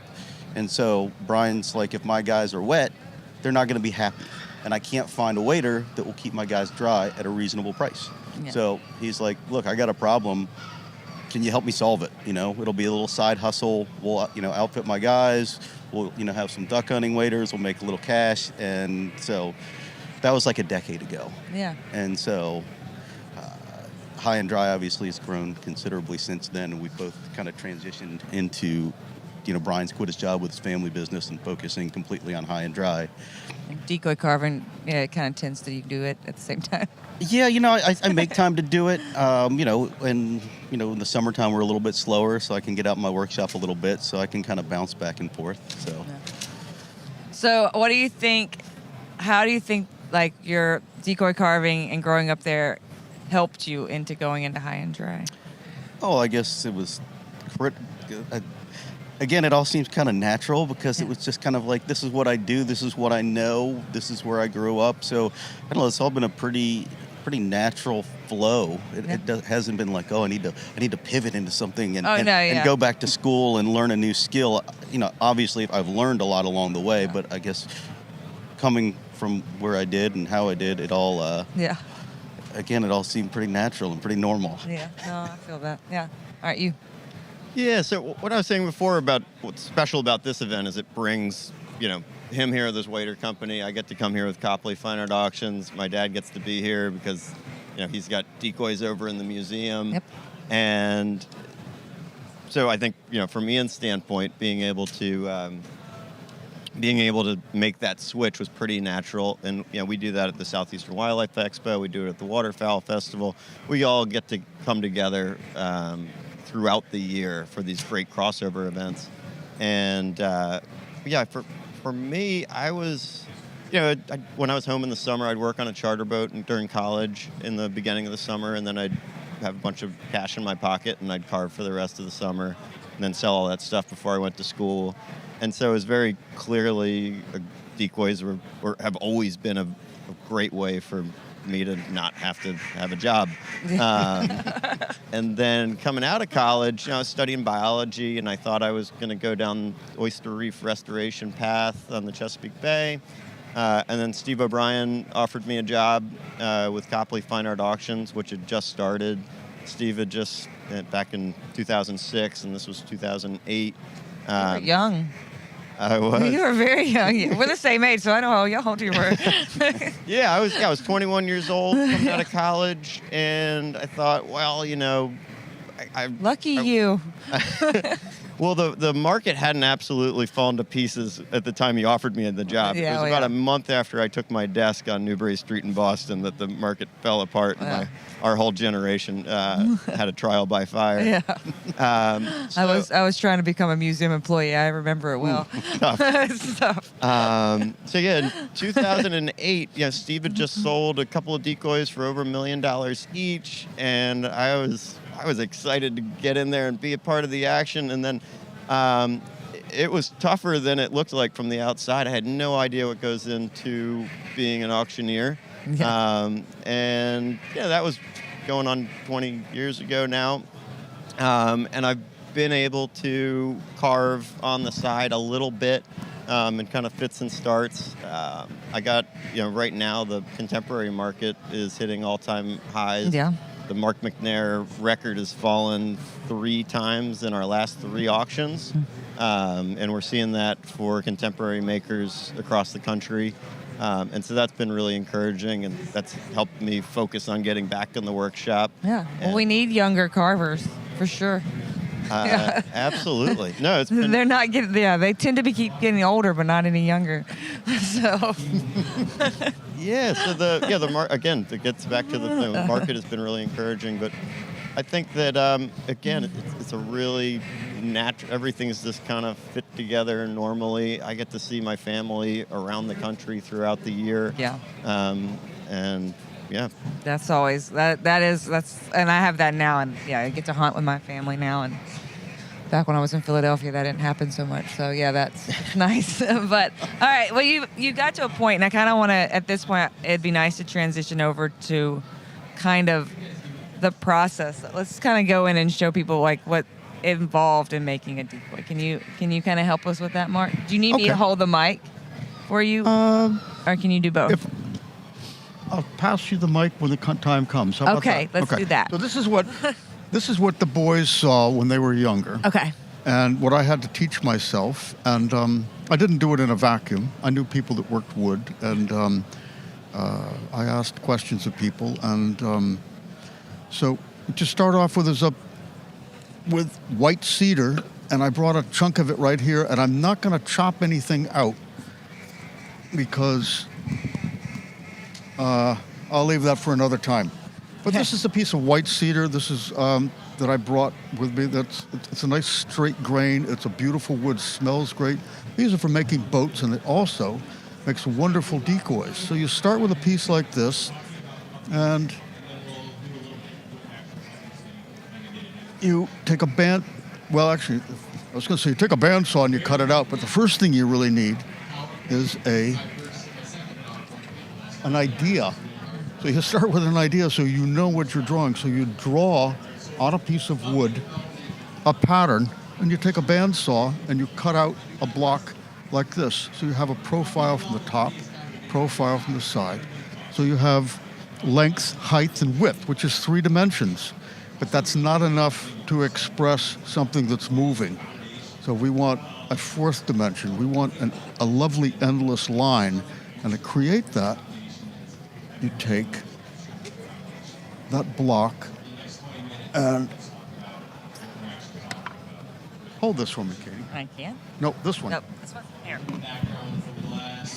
Take that block, and you take a hatchet like this, and it's really sharp, and you use it to chop away the things that don't look like the duck.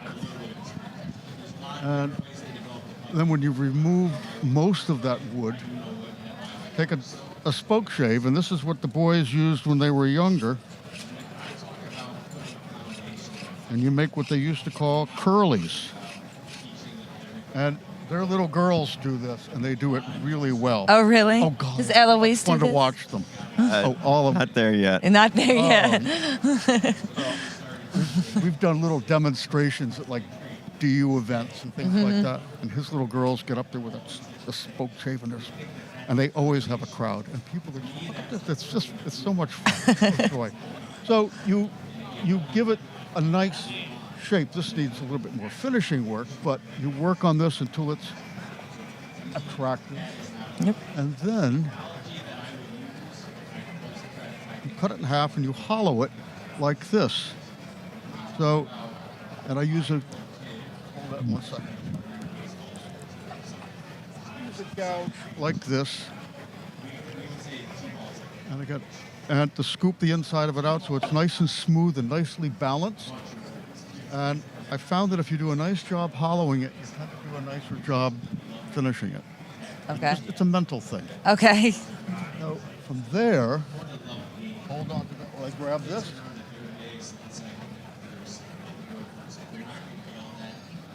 Kind of the same process with the head. We take a rough head like that, you chop it with a hatchet, and then you use a knife to do some finish work, and then you put all of this together, and you hopefully have a nice little blue-winged teal, and then you take the pencil and you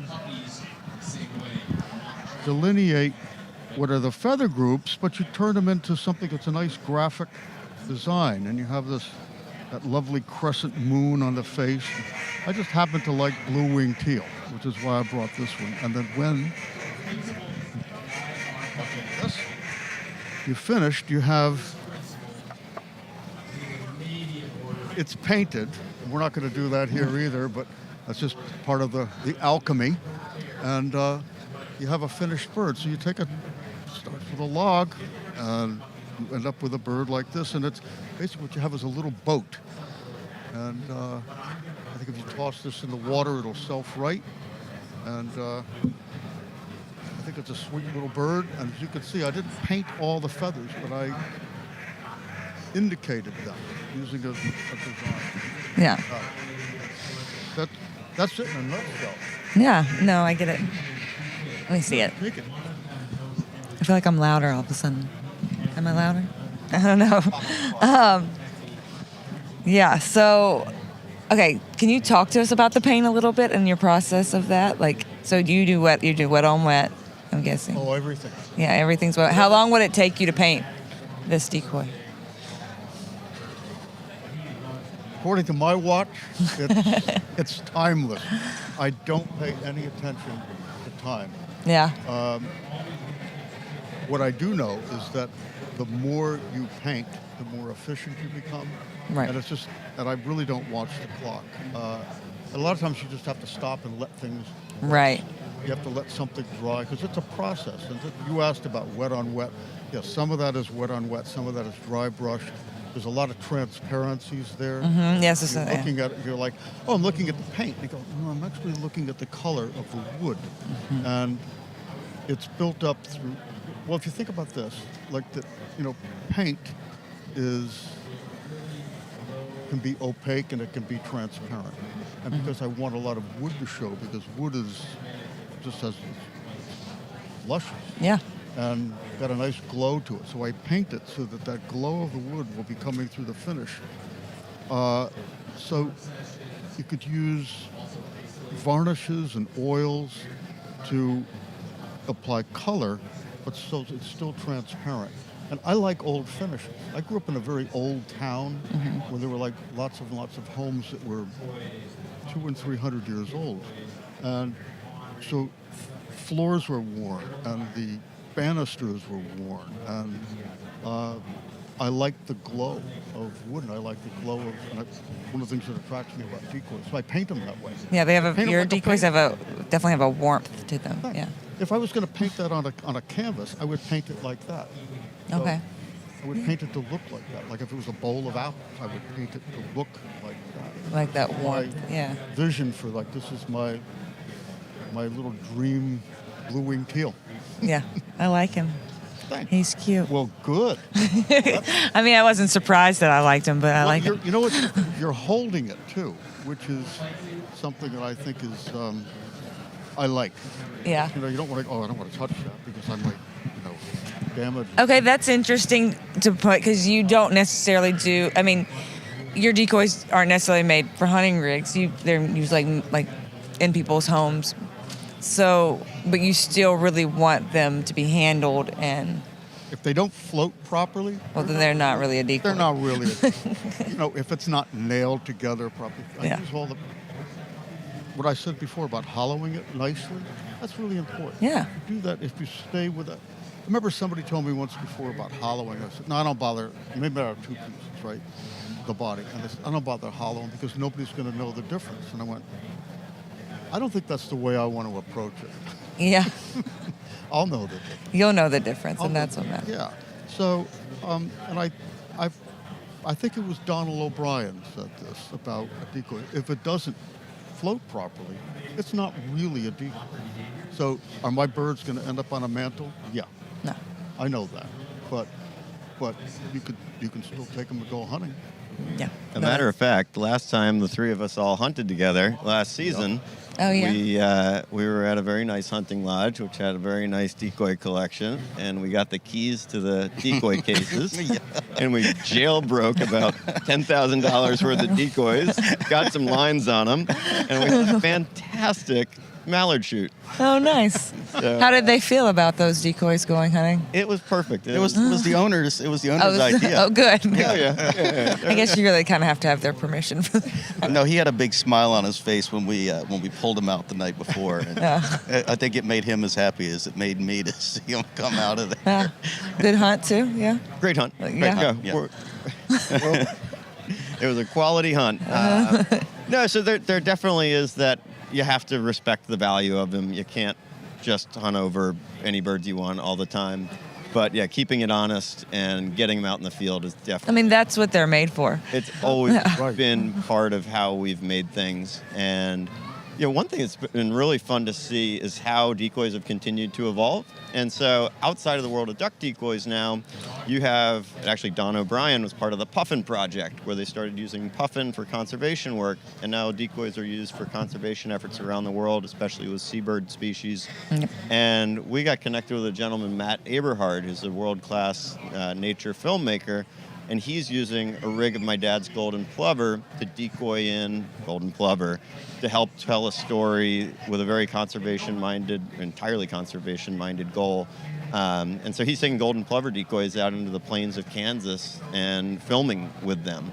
And it works. You can watch the birds come right in on the vast plains. Fabulous. And decoys outside of waterfowling have taken on a new life and a new utility, which has been great. Yeah, that's awesome. All right, so before we have to wrap up, I have a question, or I'll mention the book again. So Colin mentioned the exhibit. We have the book that goes with this exhibit, and really with the same name, that was written by Mark Petrie from DUX Unlimited.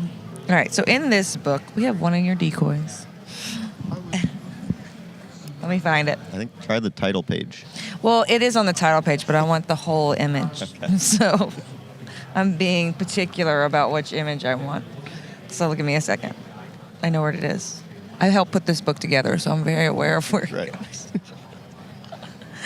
I've seen it a few 100 times.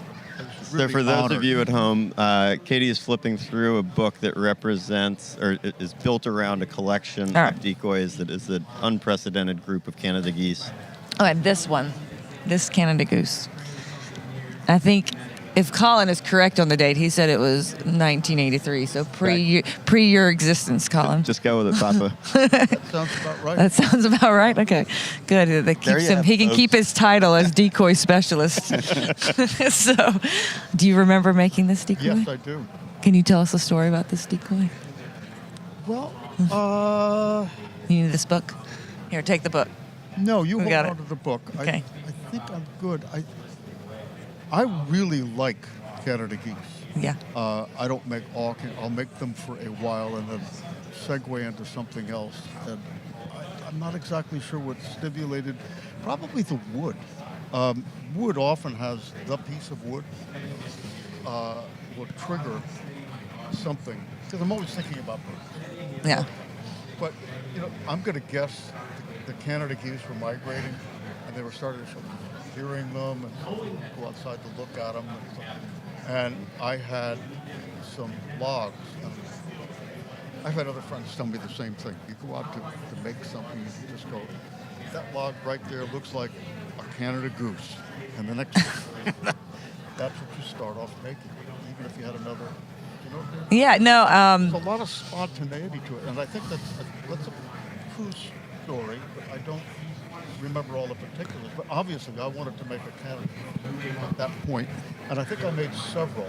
Okay. Like that, and because looking at the paint, I'd gone through a process of figuring out. They're very complex. You think they're black. Yeah, everybody thinks they're just black and brown. And everything. And you got to think, okay, how am I going to solve this question of doing the feathers representative and understand? So it looks like I understand what I'm doing. I was into it at the time. So You got to put the mic closer, Papa. I'll put the mic closer. There you go. There you go. That's my recollections of it. Yeah. You know who said that when I went to Pete Peterson's, to Pete Town, USA. Pete Town. And he was, I couldn't get him to tell me his process at all. And then finally he just goes, you just sit down, you got a block of wood, and that block of wood you just know what it's going to be. Yeah. And that was his big explanation for me. And I was like, well, that worked out. He's like, yeah, you just know what it's going to be. There's a lot of truth to that. Yeah. Yeah, that was like the simplest answer I've ever heard. Pete has a good way of simplifying things. Yeah. With one concise statement. I think it took us 45 minutes to get to that 5-word statement. Well, that's nice. Yeah, I love that bird. It's actually also, just if people know, it made the title page. I was so honored to see that because it made the title page of the book. You got some of not some of well, yes, some of the majority of the really great Canada geese are in this exhibit, in this collection. I mean, there's that one, and there's that one, and there's that one, and there's that one, and just there's keeps that going. one. And it's like, they're really, it was stunning to see it last night. And we're going to go back and look at it again. Oh, good. Oh, yeah. You need to go without all the people and. But I love the people. Yeah, the people it was wonderful. Yes. Golly. But you gotta like Wouldn't have go and see it. Like I was telling lots of DU people because they had been there and they're like, oh, we were talking so much we didn't get to see it, and you haven't even been there yet. But I was like, yeah, you gotta go. Because it's a lot. It's a lot. Right. It's that's what I've overwhelming. heard. Yeah, and so you need the time to sit through it. So before we go, I just want to kind of talk about a little bit before we go, what y'all have planned this weekend with Copley and High and Dry, and kind of y'all give us all your show rundown. At High and Dry, we're set up in booth 801, and we've got our High and Dry trailer here. We got my business partner Brian and our Owen that works for us. We brought one of every size of all the different waders that we make, so you can come here, you can get outfitted, you can try stuff on, make sure it fits. We've also got apparel, we got hats, we got other stuff, so feel free to come by and check out the booth. We'll be here all weekend. All right. You, Colin. All right, I'm in booth 841. With You should have looked at that before. Yeah, 841 with Copley Fine Art Auctions. We brought a few birds for people to look at so they can see what a real wooden decoy looks like. We just had an auction a couple weeks ago, so we were doing some deliveries here in town. We're doing appraisals for people that have photos or want to bring their birds in.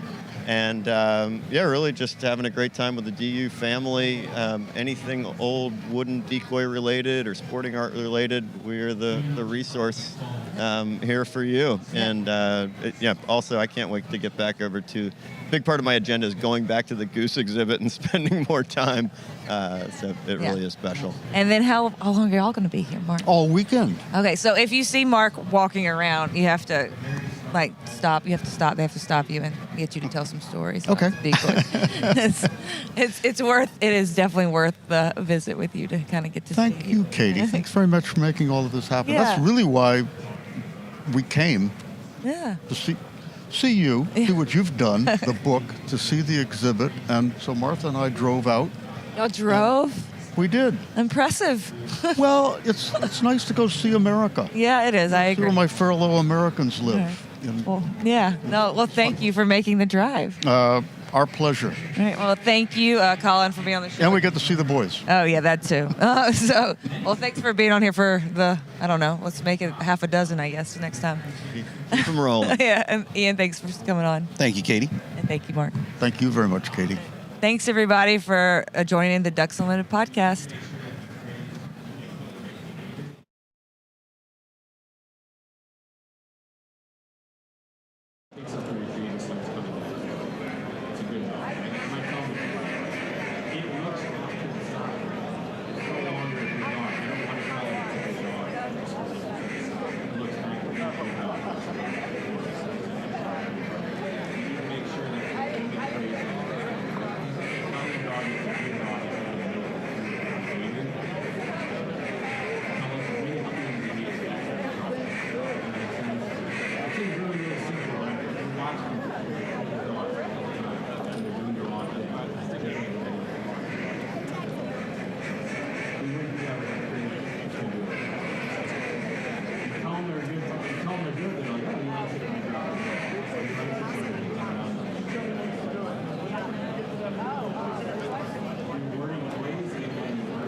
minutes. Don't go get lost.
Welcome back to DUX. Day one. It's hard to believe that it is day one.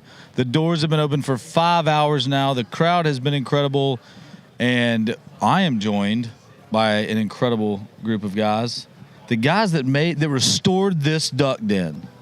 Is that good enough? They restored this duck den. We're so excited to have Service Master by Cornerstone on the duck den with us to close out an incredible day one. So, Mr. Matt Young here to my left, Tyler, Chris, the crew. What's up? It's good to be here. Yep. Thank you for having us. Thanks for the opportunity. DUX Unlimited does a ton for the community around here in Memphis. Yep. Obviously nationally. And being the business that we're in, there's a lot of good people and a lot of good camaraderie and hunting and the time spent in the blind and cultivating those relationships. So we appreciate this opportunity. It's something that we're proud of and look forward to doing again. Yeah, absolutely. And Tyler, you're a hunter yourself. You kind of grew up in it, and it's, where the opportunity is lent. Y'all have been great to DU. And so how long have you been hunting all your life? All my life. What's your favorite? Duck hunting. Let's go. For sure. I think the first time I shot a gun was like 7. Yep. I cried. I took it like I wasn't even holding it on my shoulder and, shot the gun, and it was a bad deal. First duck I think was 9. And did you cry about the duck too? No. I was very proud about that. It was a good deal. I was hunting right off the edge of Lake Lauderdale up in Lauderdale County. And his hometown. I'll never forget it. Ripley, Tennessee. It was amazing. All right, Ivy. You a hunter? Yep, grown up hunting over in Arkansas, Hughes, Brinkley area, and DUX Unlimited's been part of my life growing up. He actually just went on a hunt where he sent me a picture one day. He shot an alligator. Another day he was stuck a knife in a boar, and then I think he shot doves at the same time. Not in Arkansas. Well, good. Then I think you got to draw alligator tags. Yeah. So I've been a bird flew by and told me that I need to ask you about the mafia. What's the mafia deal? Sanibel Island. Well, after part of our job is we go in after disasters, and sometimes you got to beg, borrow, and steal to get to where you need to go to get the job done. We were trying to get our products, our materials and trailers over to an island where a bridge had been destroyed by the hurricane. There was some barges there, and they may have been earmarked for other people, but we found a way to make sure we got our materials. That is the most politically correct answer. I think our corporate office even called us and said, we can't actually make this deal. Can somebody else make it for us? So we did. But that's what we do to serve our customers. Absolutely. When they need help, we show up. Go above and beyond. Yeah, I mean. And I was an eyewitness to this, by the way. We ended up over there on Sanibel Island and didn't know that we would have any transportation, but we were able to find a truck nearby, or Mr. Ivy was able to, we had to be resourceful. Absolutely. And they left the keys in the truck, to be fair. And speaking of our top corporate brass came in to see how everything was going, and before you know it, he's hauling everybody around in a trailer with this old Nissan Frontier, whatever, I don't know. After getting across on a barge that we had to make some deals with. I mean, y'all like true pioneers when you get out there. I mean, it's kind of like getting to the duck blind in the morning. Like, you got to get there. So you got a flat tire on the Ranger, or it doesn't start, the battery's dead, or something's frozen, and you've got to go. So you'll do anything you can to get there. And, hey, I mean. I think the adversity of being a young, broke teenager trying to find a way to the duck blind every day prepared me for life, because nothing's as hard. Life lessons. Nothing's as hard as that, and we found a way back then. So now we can enjoy it. Wow. Well, I mean, I know that y'all do see people in their worst, most of the time in the worst part of their life. I mean, I was actually in Asheville, North Carolina. Not Asheville. I went to Greenville, South Carolina last year right as that Asheville y'all were there, and talking to Matt, trying to figure out, hey, what's the roads like? Which way do I need to go to get there? I was going back from my 20-year high school reunion, and we were a bunch of people from here to ask how they could help, and so I loaded up a U-Haul trailer and took it up there and called Matt, hey, man, how are you doing? What do you need? What do you need? And he was like, man, he's like, we don't know what we need. He said that how it took y'all, 8 hours to go, what should have taken you 45 minutes. I mean, that's just what y'all end up doing. And to keep your heads on straight, it's a testament to y'all and the company you have, and it can be mind games. And so the adversity that you talked about earlier, like it can play mind games with you. You got to stay strong because people are at their lowest point in their lives, and y'all are there to help them and get their life back to normal at somewhat, right? And yeah, so, I mean, I think when you go into these situations, you never know what you're going to be seeing, or what's the end game here. Like, right. Hey, we could be, you could be driving your truck somewhere, and you may have to turn around because there's no road. Right. So it's one of those things you never get used to, but you kind of got to go in with an open mind of, hey, it may take us 5 hours. It should be an hour trip just to get through to where we need to get to. But that's just, that's part of what we sign up for. And if we have a customer that we have to get to, then we'll do whatever we can to get there. So, man, it's just fun to have y'all here. I mean, when we look at a show like this, you wouldn't think, why Service Master there? But, duck hunting brings a lot of people together. And I think y'all, so far, I got to give whoever had the cork idea a huge nod. Mr. Ivy. Outstanding, because my son, who's listening over there, that's what he uses, burn a cork, wipe it on your face, comes off easier, mom's happier when we get home. And he brought those. He's like, Dad, you got to see these, you got to see these. And he handed it to me, and I was thinking it was going to be one of the big waterfowling companies here. And I said, Matt Young. I gave Matt credit first. Now I know it goes to you, Ivy. But that's awesome. That's a really cool thing that people will take with them and use. I mean, because most of the time they're in a Ziploc bag in the bottom of your blind bag. Now you can kind of hang that one inside on maybe a little key ring or something. So that's just put it on your duck calls. Well, then it may get wet. It duck calls. It doesn't matter. It's a cool little thing. And what are y'all offering this weekend? I saw scan a QR code, sign up to win something, a cooler. Yeah, we're offering I think it's a 45 quart Echo cooler. That's a very nice cooler, and a Turtle Box Ranger. So stop by the booth, scan the QR code, and enter to win. Absolutely. Come by and see our friends from Service Master by Cornerstone. They restored the duck den. Great partners we had this weekend. We would not have what we have here without them, and we truly appreciate them coming on board and helping us out this weekend at DUX. So, Jimbo, thanks for all you're doing. Appreciate the opportunity. Absolutely. Booth 713. Booth 713. We are going to close down here in about 49 minutes, but we open back up tomorrow at 9 o'clock. We'll run 9 to 6, and if tomorrow is anything like today, it's going to be a long and packed day, and we're super excited. So thank you all for coming on and hanging out with us for a little bit here in the Duck Den restored by Service Master. So glad to have you all with us this weekend. We're going to take a short break, and we will be back to close out the day with our friends from Shin Gear, showing off all the new gear they have. So stay tuned. We'll go back to Eagle Eye for just a little bit, and we will be back here in just a few short minutes.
And we are back in the duck den, restored by SRM. We are so excited about how day one has gone, and we are closing out the day in style with our friends from Shin Gear, one of our platinum sponsors of this year's DUX. Matt, what do you think about how the day's gone? I think it has been amazing. I think it's been great to see not only all the vendors, but also all the consumers coming in today. And I think tomorrow is going to be even bigger and better. So I'm extremely excited. I know that the word from outside is that downtown has been packed today. Yeah, I believe it. From y'all's end, Carter, this is Carter Oliver. This is Carter Oliver and James from Shin Gear, product development, director of, I don't even know, all things that we deal with. And man wears a lot of hats. And what's really cool about Carter, before we'll talk a little bit about how y'all's day is going, is Carter was one of the original employees, one of the OGs, number 2, I believe. Yep. Wow. And Carter was a university volunteer of mine at UT Martin, a friend before that, a lot of mutual friends, and then chairman at UT Martin, came back, went to work for another local company here in town we did a lot of stuff with, and then he told me I'm going to Shin and got excited, and I knew that we wanted to do something cool with them in town early on, and Carter was instrumental in building the Shin DU kind of waiter program that has exploded, and we'll talk about that in a minute. But yeah, so great friend, also great partner for many years. So, but Carter, how's the day gone for Shin Gear?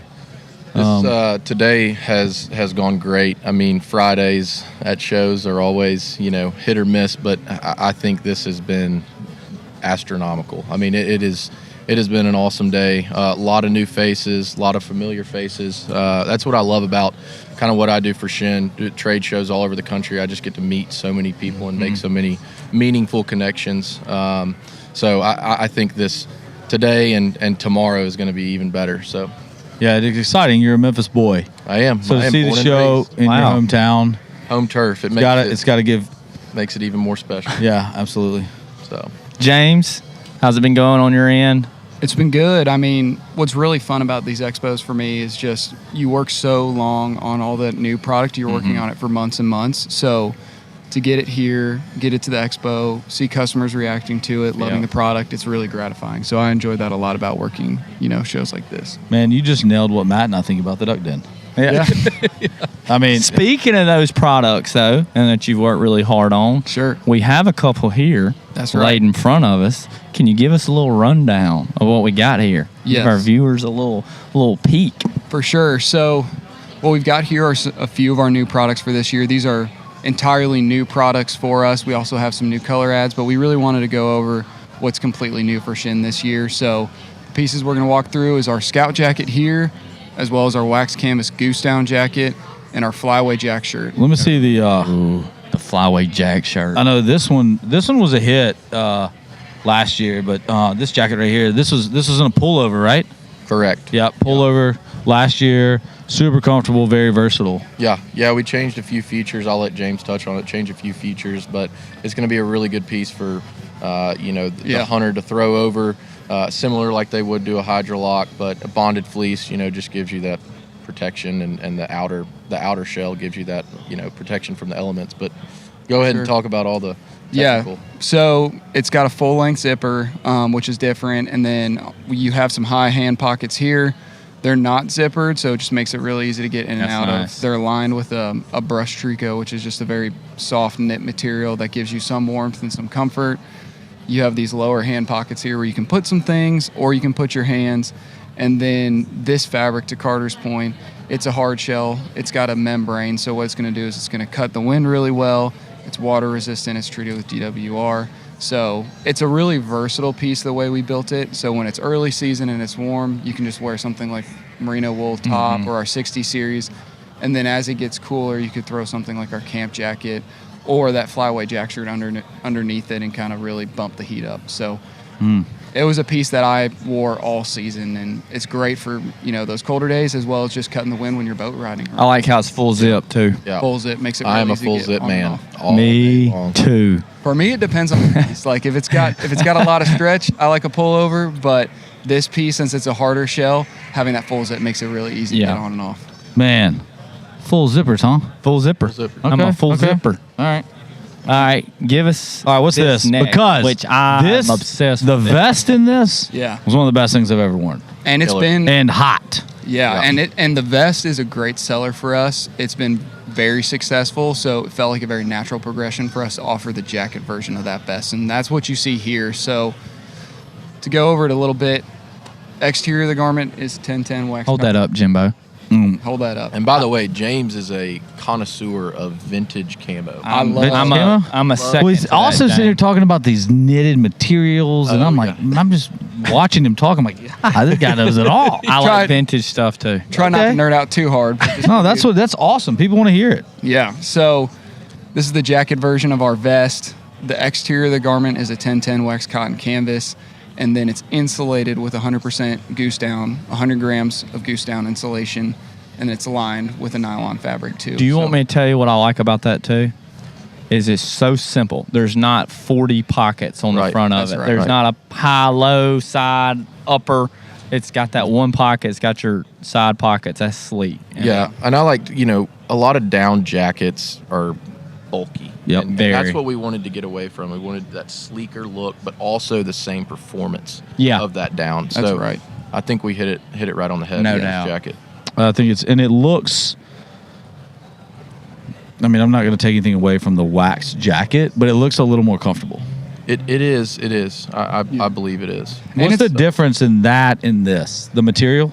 So the outside? So the difference between this and our wax jacket is the wax jacket is not insulated. So this is insulated with goose down. The cut is a little different. The wax jacket's a little bit of a longer cut, whereas this is kind of meant to be hit more at your waist. So it gives you the opportunity where if you want to wear it under waders, you can. But if you wear it over waders, it's not going to get in your way either. Right. So just a little bit of a different cut there. But I love that you pointed out the simplicity of design. When we're building product, that's something we want to do is we want to give you everything you need and nothing that you don't. So not adding a bunch of pockets. You're not going to lose your phone. I like that saying. That's Yeah. a good saying. You're not going to lose the phone. Not going to lose the phone. Because there's nothing worse than when you're on the way out and you put your phone in a pocket and you put your waders on and then you feel it vibrate and you're like, and then you check all 13 pockets and it's in the 14th one. Yeah. That's right. So This is slick too. Yeah. So Big this Jack is, shirt guy. This is our third product that all we're right, showing. let me get this one. Let me hold this one now. Ooh. Oh, it looks soft. I saw the Prima Loft logo. Yeah, so this is our Flyway Jack shirt. We're going to be launching this at the end of this month. And really what we wanted to do with this Jack shirt is offer another lofted insulative layer that you can wear underneath some of our outerwear. And it's very lightweight, very packable, and then also looks great. It does. I feel like you can wear that out to dinner too. Yeah. Like that's not what's just good about it. something. Carter wears everything out to dinner. I do. Hey, That's what I'm talking about. But this is a good piece though, because it's so versatile. It can be layered in so many different ways. Like during the season, I wore this with a wax goose down vest over it, or you can throw a flyaway vest over it. So it's just a really good all around versatile. piece. Yeah. It looks. I mean, it looks incredibly comfortable, and it is. Yeah, absolutely. So now, are all these pieces available online right now too, or no? So the Scout jacket and the wax goose down jacket, those are available online for purchase. The flyaway jack shirt will be launching end of this month. End of this month. So it's a sneak peek for everybody. It's a little bit of a sneak peek for sure. Wow. So what? Let's go into some more of the what else? What else? I know that there were some new color waves. Cypress seems to be the big hit right now. Yeah. Cypress it's our new solid this year. So with our wader specifically, when we set out, we had a mossy oak bottomland wader, we had a solid olive wader, and we wanted to keep the, consumers' interest, that's the first thing we wanted to do is release a new solid every year. So that's what we did. We released a shadow, which was your favorite. We released a brown after that. But Cypress, we just kind of, combined those colors that everybody liked and made a, super cool, color to blend in the woods.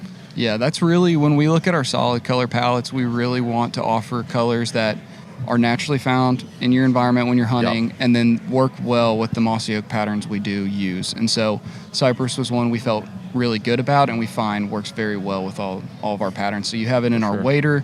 We also introduced it in our Hydrolock jackets. We will also be launching it in the Scout jacket. So really trying to bring that color across the assortment. Yep. And I think that the Hydrolock jacket is going to be a huge hit.